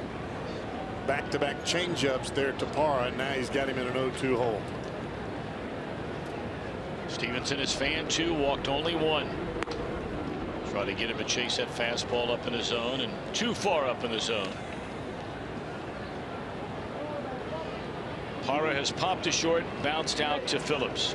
The only part of the batting order that has given Stephenson any trouble tonight starts next. Breaking ball in the dirt. Reynolds has a hit and has scored a run. 2 up 3rd in the inning. The left-handed batting Paulson. A single, a double, and an RBI. And Paulson has been swinging really early in the count, first or second pitch.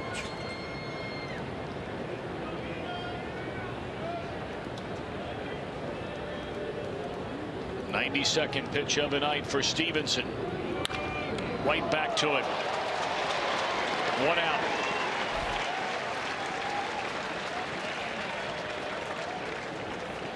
The last Reds starting pitcher to get credit for a win in his first 2 starts of his major league career. You've got to go back to Larry Lubers in 1993. Before that, Tom Carroll in 1974. I know many of you remember him.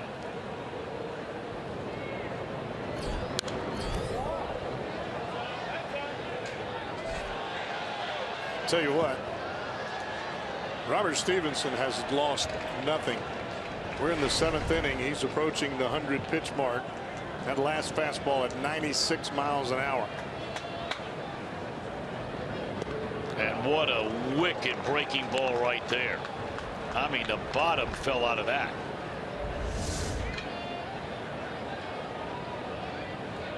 Even though it backed up, it still had significant depth to it at the end. It's not where he wanted it, but sometimes those backup breaking balls, a lot of times they're ugly, but sometimes you get a break. Especially when you throw as hard as Stephenson does.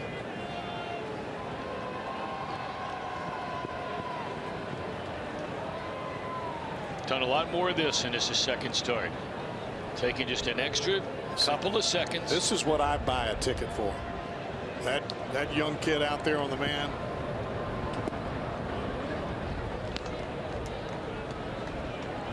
And I mean, he's been on a nice rhythm with Devin Mesoraco there behind the plate.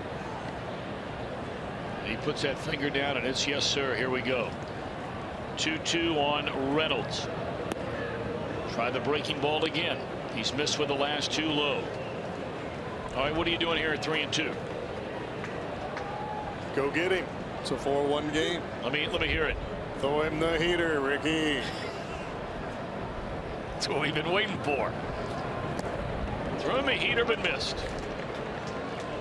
Now Brian Price normally, doesn't do a lot of pacing around in the dugout. The Reds have action in their bullpen.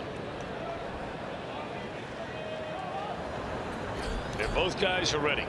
Cotham, the right-hander, and Cingrani, the left-hander.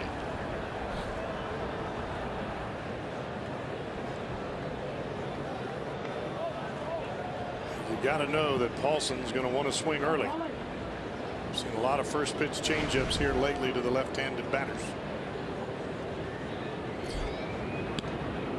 Exactly what that was there. And now Mesoraco out for a visit. Now in this instance Stephenson is feeling it.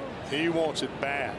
Sometimes you have to back out of that a little bit. You can't want it too much. You back out a little bit, regather your thoughts, get your mechanics in order, and just make a pitch. And after that, make another pitch. 1-0 on Paulson.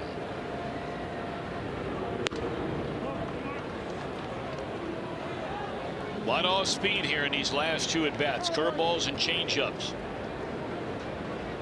Paulson a run scoring single on a base hit to right in the second inning, and then doubled down the right field line leading off the fifth. That is the only Colorado hit since Paulson had the run scoring single with 2 outs in the second inning. But it's still only a 3-run game.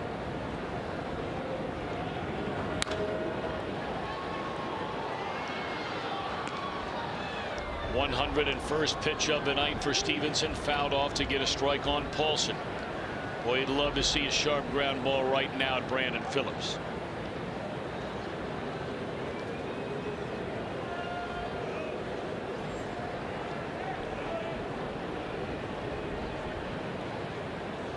Two balls and a strike. 2-2. Outstanding pitch right there. I don't think there was any way that Paulson thought he was going to come back with back-to-back heaters. Right on the outside corner, and you could see that emergency swing, very tardy by Paulson. Now you can go changeup or curveball.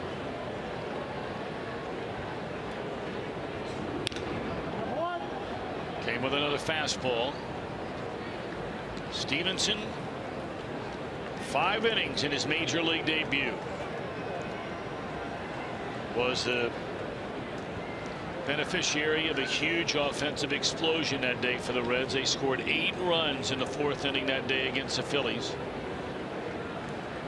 2-2. Stephenson works in the 7th. Swing and a miss. Came back with a breaking ball after 3 straight fastballs, and that's 3 strikeouts for Stephenson. An out away of 7 innings in the game. Well, that is a nasty one there. Starts right at the mask of Mesoraco, and look where that bad boy ends up.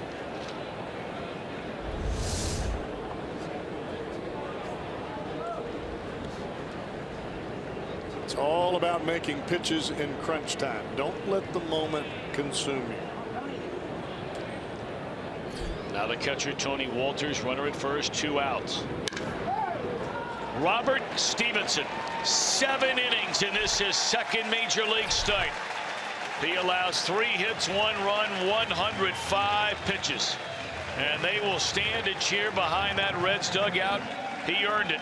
And rightfully so.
Park, your family day destination this Sunday. Take advantage and save with a family Sunday ticket offer. We have live mascot races, face painters, games, so much more going on. All thanks to College Advantage. All kids 14 and younger get a Reds super themed fathead this Sunday. Come on down to the ballpark. 1:10 start time. High fives all over for Robert Stephenson. Tell you, Robert was game on tonight from the first pitch. It's the longest outing by a Reds starter. First starter to go 7 innings. And why not smile, young man? You deserve it. Just watching him pitch and his adrenaline and actions on the mound, that pumps me up. Sure. Justin Miller follows Russin, who gave him 4 shutout innings out of the bullpen behind De La Rosa. And this is still a ball game now. I mean, we got a lot of things to be excited about. Reds have a lead. Here we are in the bottom of the 7th. Stephenson, a terrific game, but it's still just a 3-run spread. Justin Miller, right-hander, 38 strikeouts in 33 innings last year, only gave up 21 hits. And a lot of his runners that were left on base ultimately ended up scoring. We'll see a little bit of a rough start to begin this 2016 season.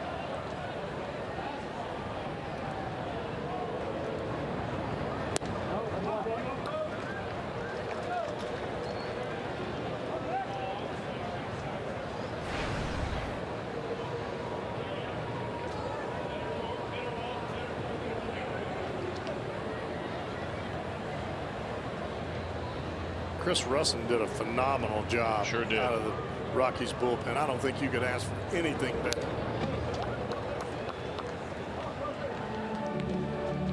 Miller grew up in Bakersfield, California.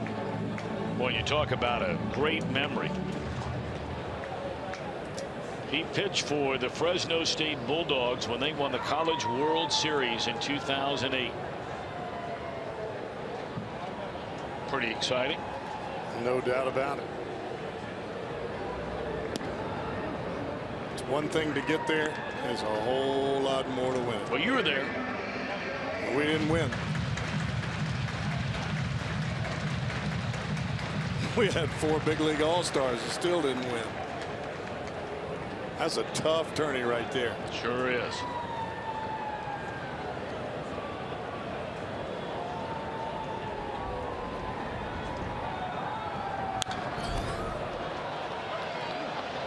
I tell you what, it will never happen, and I'm not suggesting it ever should happen, but I'll tell you what, if baseball ever wanted to re-examine the way they run their postseason, you want to talk about off-the-charts excitement.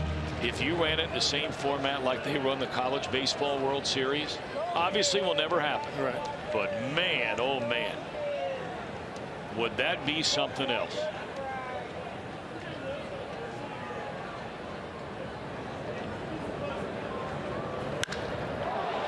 Straightaway center field.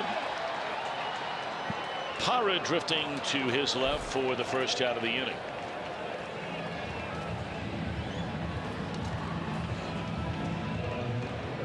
How many teams they bring to Omaha? 8? 8. You got to win your region and sub-region, that kind of thing, right? You got to win the initial tournament, regional, which is usually a 4-team regional. Right, and you get a home field advantage in that if you're a top seed. Right, and then you have a 2-team super regional that you have to win. And then you're seeded off of those super regionals as you get to Omaha. Mm-hmm. And in those super regionals, it's 2 out of 3, right? That is correct. Yes. And then when you get to Omaha, it's double elimination. But they have it in 2 different sides, like a east-west, north-south. You win your side, you go to the championship game. And back when I was playing there, you went into the losers bracket if you lost early, and you had to climb all the way back through. You better have a whole lot of pitching, and most teams, most college teams don't have that much pitching. That's why offense back in that day was so important.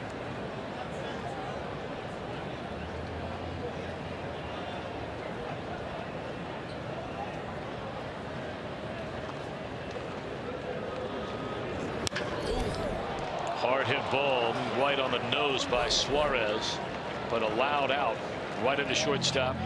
2 away, and here comes Votto, who's 0 for 3. He struck out swinging twice, and then grounded out to Story as they'll put on the shift again, and that's where Votto hit it. And really, had they not even put on the shift, it still would have been basically a sharp one-hopper right at where the regular second baseman would be. Yeah, I like the way Suarez swung the bat tonight after that first at bat. He's hit the ball on the nose.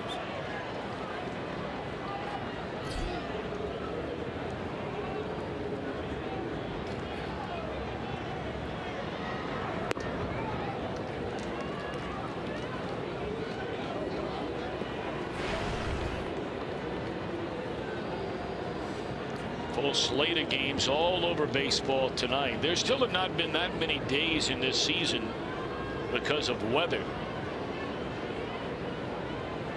where everybody's playing on a given night here through the first 2 weeks of this summer. That went in the air to left, and that'll be the final out of the inning. So Miller a perfect 7. So here we go. We're assuming Stephenson's out of this game, so that means the Reds bullpen with 6 outs to get.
The game summary.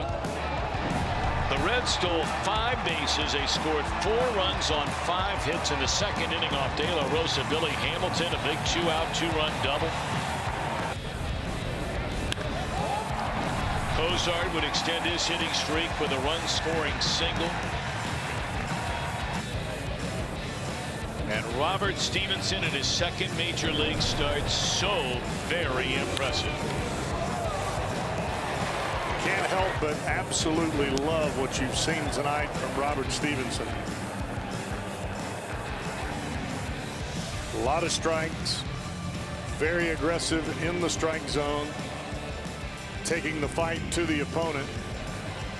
And there are a lot of young pitchers that would come to the big leagues and face a team like the Rockies with that type of offense. They would nibble here or nibble there.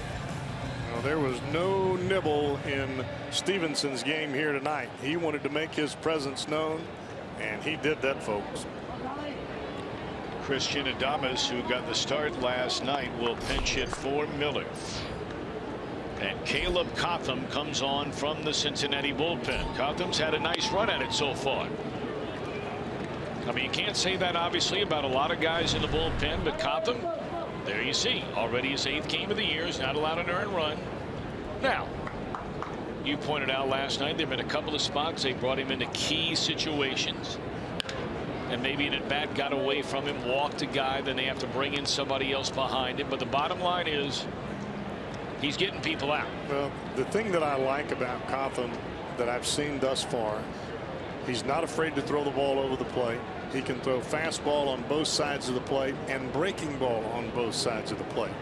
You only need 2 pitches down there in that bullpen. And that's good morning, good afternoon, and good night for Adames. So a good start for Caleb. 1 out in the 8th. When you're pitching out of the bullpen and you're trying to throw 5 or 6 pitches, look at this slider here. As you get ahead and then you come hard breaking slider in. But when you're trying to throw 3 or 4 different pitches out of the bullpen, there's no way to keep them all sharp. Keep 2 pitches sharp and make it work. Problem is you don't trust those first 2 pitches, so you want to have a knuckle curve and a split finger and a changeup and a 2-seamer and a cutter. And oftentimes, unfortunately, it comes right down to location of one of those first 2 pitches, especially the fastball.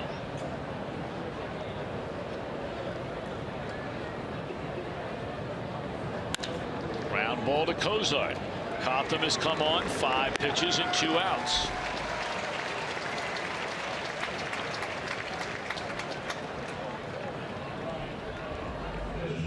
I just don't believe in Caleb Cotham. Is very young to the big leagues, but looking at him now, we don't know what's going on inside of his body, obviously, but he does not look intimidated by the moment. He doesn't look like he's trying to do too much. I think he trusts his stuff, obviously, looking at the pitches that he's making, very aggressive. This is what you want out of the young guys. Now Story 0 for 3. There are only 2 batters in this Colorado lineup tonight that have hits. Only 3 batters have reached base. And I'm talking about 3 players in their lineup. Reynolds has walked and has a hit. Paulson 2 hits. Walters a walk. That's it. All the big guys at the top.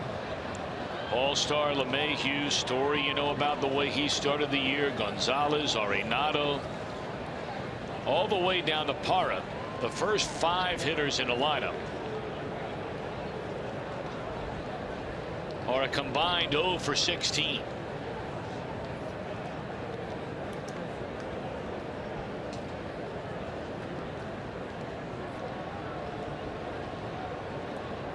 Throw this one about a foot off the plate, breaking ball.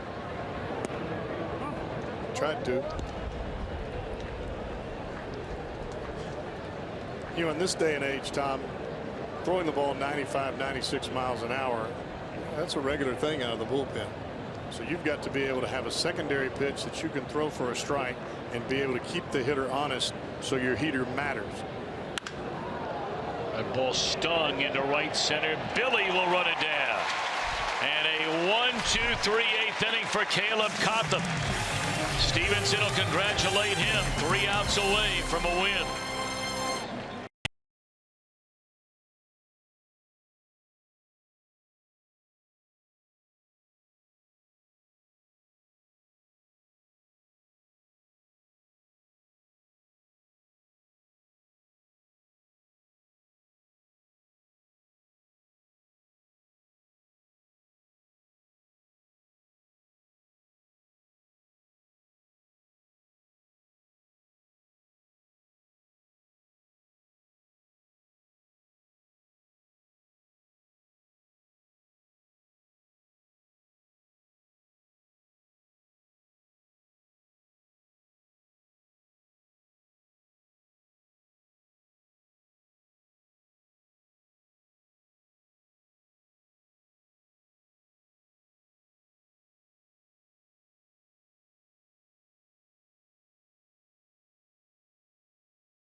Eighth inning with a 3-run lead. Been a real good night, Cowboy, for Brandon Phillips at the plate.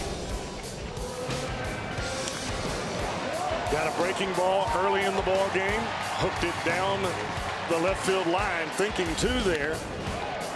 Well, he gets 2 on this one.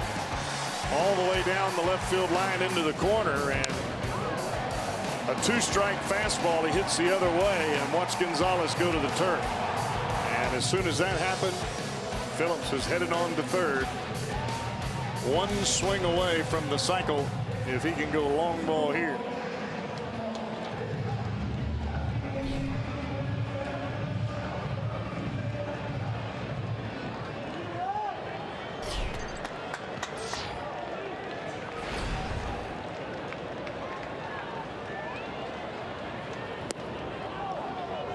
Colorado brings on its 4th pitcher of the night. David Hale, the right-hander.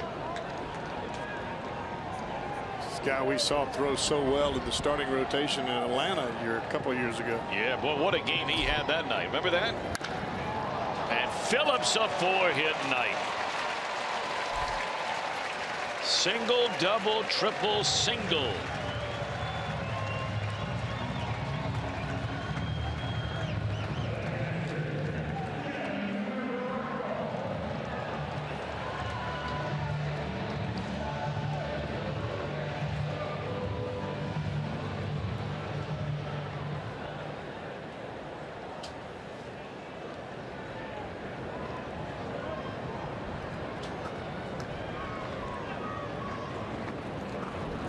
Well, you want to talk about waiting a long time for a Reds player to have a cycle in a game.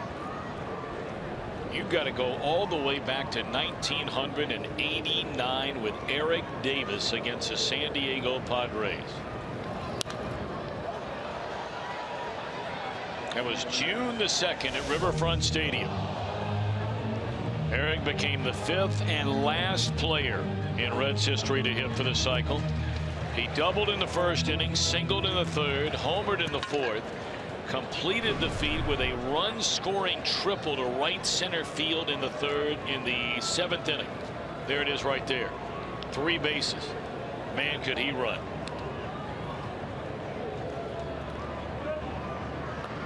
He could hit a little bit too. He could do it all. No doubt about it.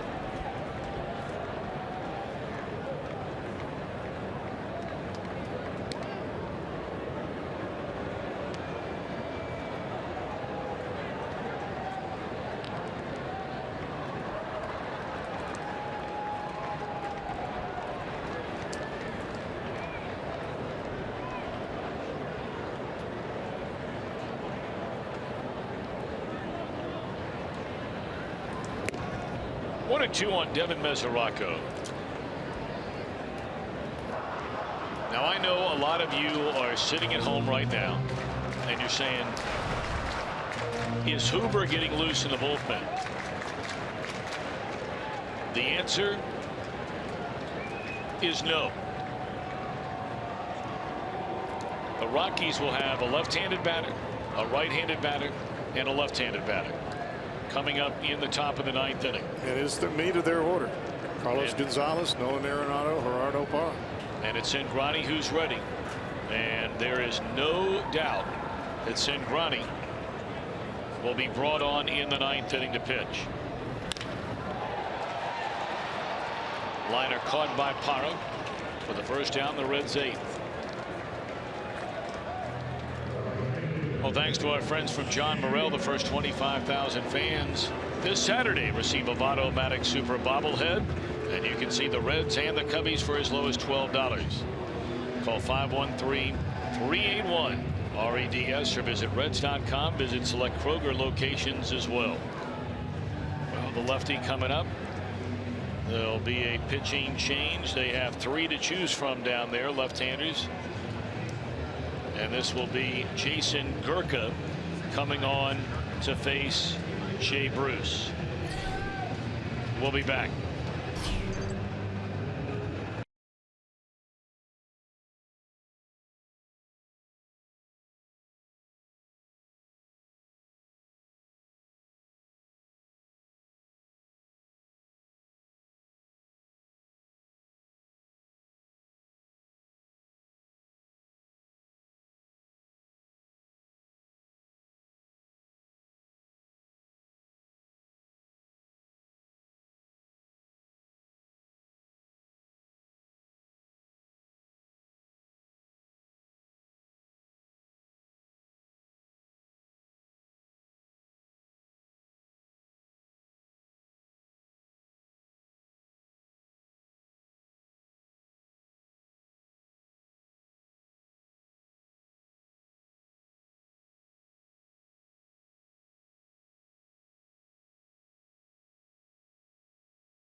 Takeover. You can get Reds tickets for this weekend series against the Cubs, $25. Terrace Line tickets for all 4 games. Reds.com/FSOhio. Use the promo code FSOhio and get your tickets. The offer expires at the end of tonight's post-game show. Tom.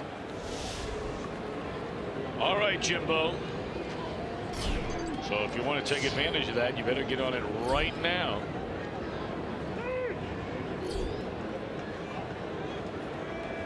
One on, one out. The left-hander Jason Gurka takes over to face Jay Bruce. Gurka's had a rough start. Look at those numbers. He's allowed 10 runs in 9 innings and 16 hits.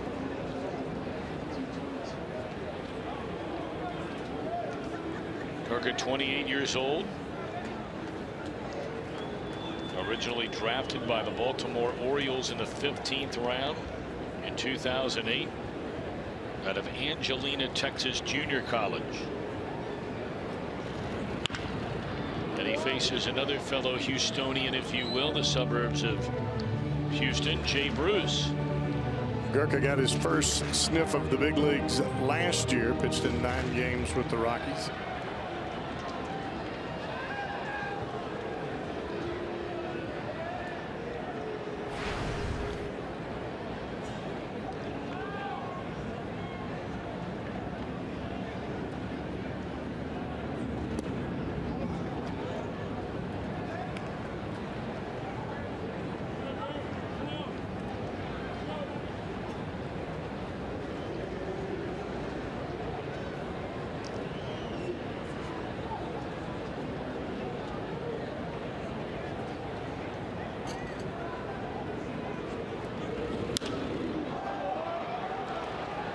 Popped up shallow center field, and that's a second out of the inning.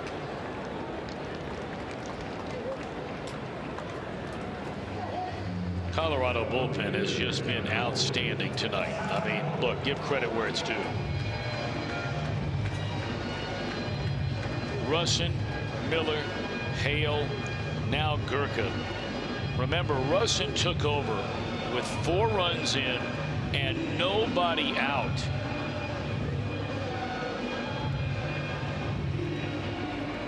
To save in the 3rd, De La Rosa. Reds had a double and a walk to start that 3rd inning, and that was it. He got a ground ball, then a ground ball double play. He allowed a triple in the 5th, single in the 6th.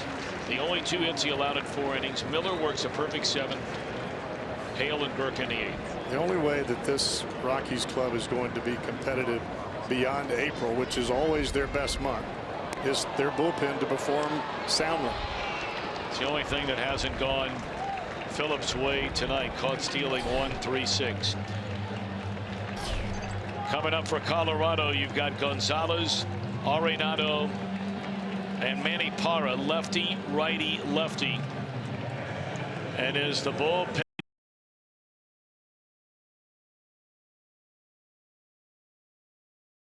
save since his senior year at Rice University.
Reds game here on Fox Sports Ohio. Stick around for Reds Live, brought to you by Performance Kings Honda. We'll break it all down. Well, here we go. Tony Cingrani, his first 3 years of college, was a starting pitcher. His senior year at Rice University, he did not have enough command of his off-speed pitches.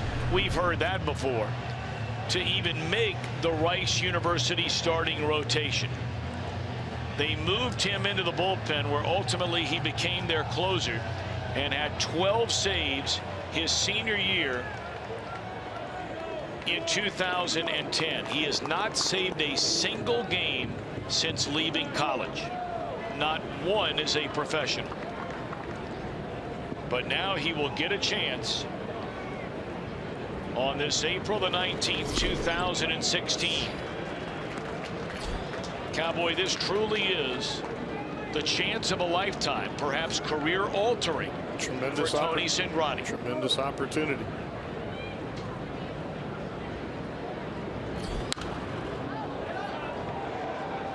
And you've got a 3-run lead here. You just go get them.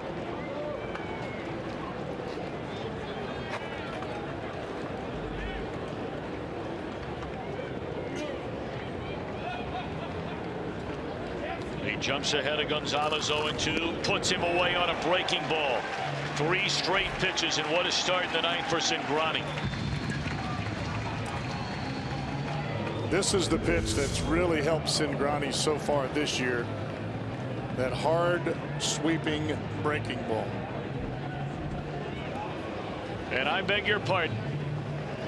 We saw Cingrani come out to begin this 9th inning against Gonzalez, and he is being taken out of the game.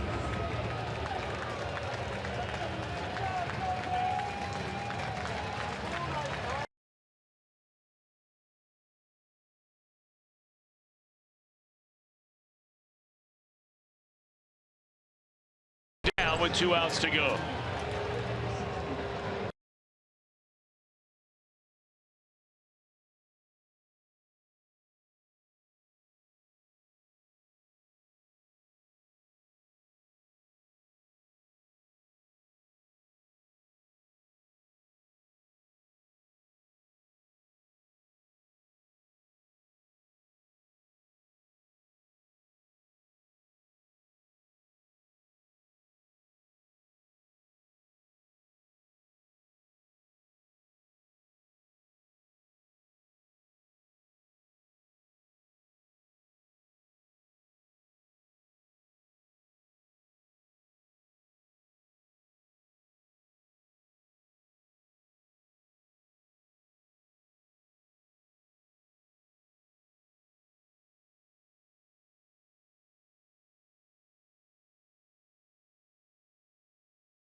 Reds baseball on Fox Sports Ohio, brought to you by T-Mobile. Get major league coverage. T-Mobile has doubled its 4G LTE in the last year. And by Toyota. For over 30 offers, visit buyatoyota.com. Toyota, let's go places. J.J. Hoover, his 3rd save opportunity on the year. He's 1 of 2 in his first 2 tries. And he's on with 1 out in the 9th inning. The Reds lead 4-1, strike 1 to Arenado.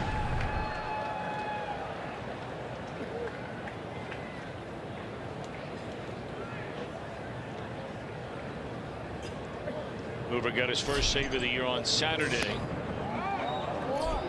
despite the fact that he came in with a 3-run lead and gave up a 2-run home run, but he did get the final out.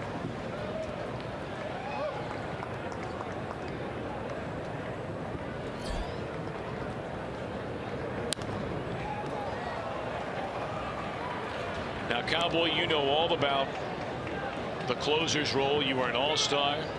You were Rolaids Relief Man of the Year award winner. And, you know, obviously that can be a fragile line. I mean, let's face it, J.J. Hoover only had 6 career saves if you include the one this year. And he's trying to replace arguably the best closer on the planet in Aroldis Chapman. Are you surprised that they're going back to him with 1 out in the 9th inning tonight? I am surprised, but I think the reason that Brian did it this way is to try to build the confidence of J.J. Hoover. He's had a rough start. Yep, looks like he'll get the first out. And does. So it's out number 2 in the inning. And now J.J. an out away from getting his 2nd save of the year. Because I'll say this, Tom, most of the time, now most guys don't throw the ball like Aroldis Chapman, but most of the time, pitching that 9th inning is much less about outstanding stuff and having a great slider or a great fastball. It's about confidence and your ability that you feel to go out there and do it every day.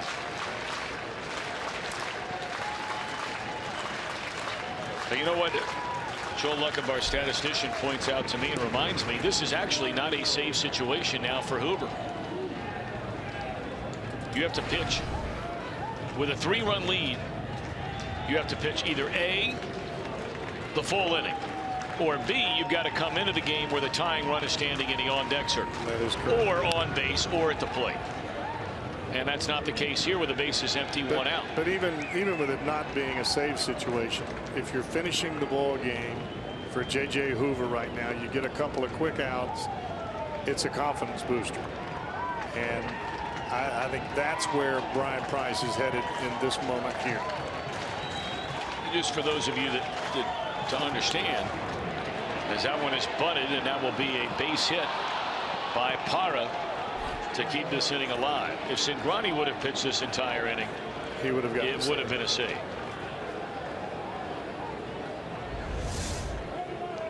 And you cannot pitch yourself into a save situation. No. As a final thought. I tried that many a time.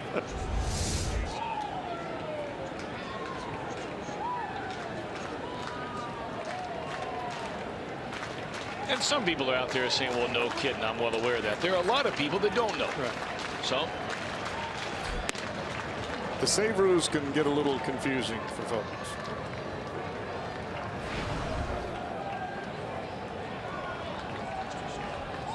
well, trying to nail it down is Hoover for Robert Stephenson.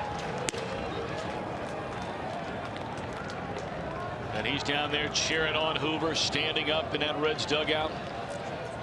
Chance to win each of his first 2 major league starts.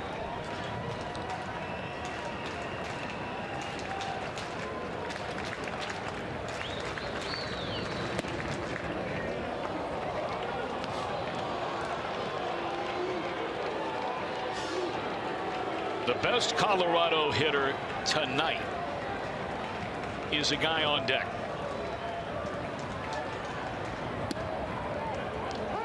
Three and one on Mark Reynolds.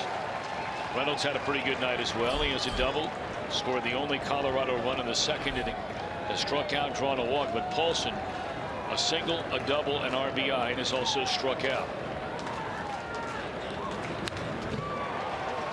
3-2 now on Reynolds.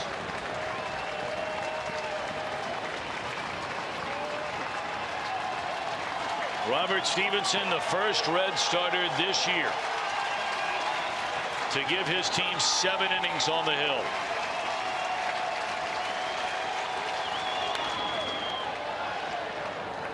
Reynolds helping J.J. right there. That was ball 4.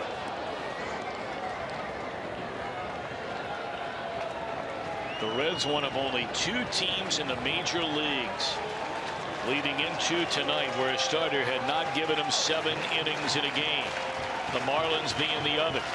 Stephenson did it tonight. And this ball is in the air straight away center field. And it is gone, and it's a 1-run game at 4-3.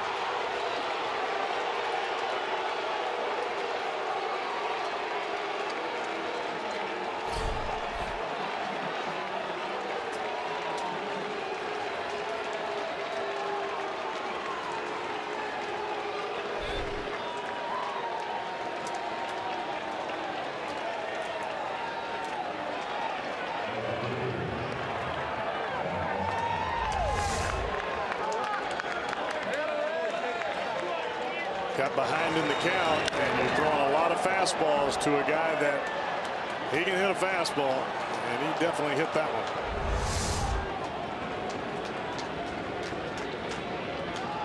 Now Paulson, strike one.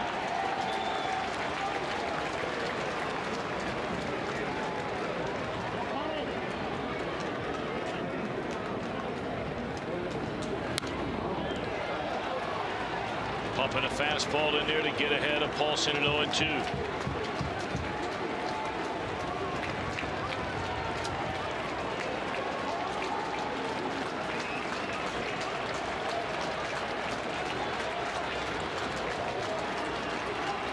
JJ shaking off Mesoraco not once but twice there.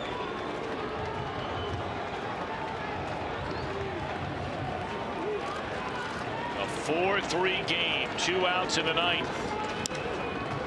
In the air, right field, game over.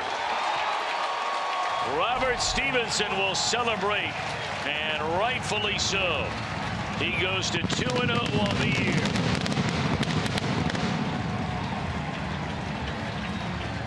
And the Reds win it by a final count of 4-3.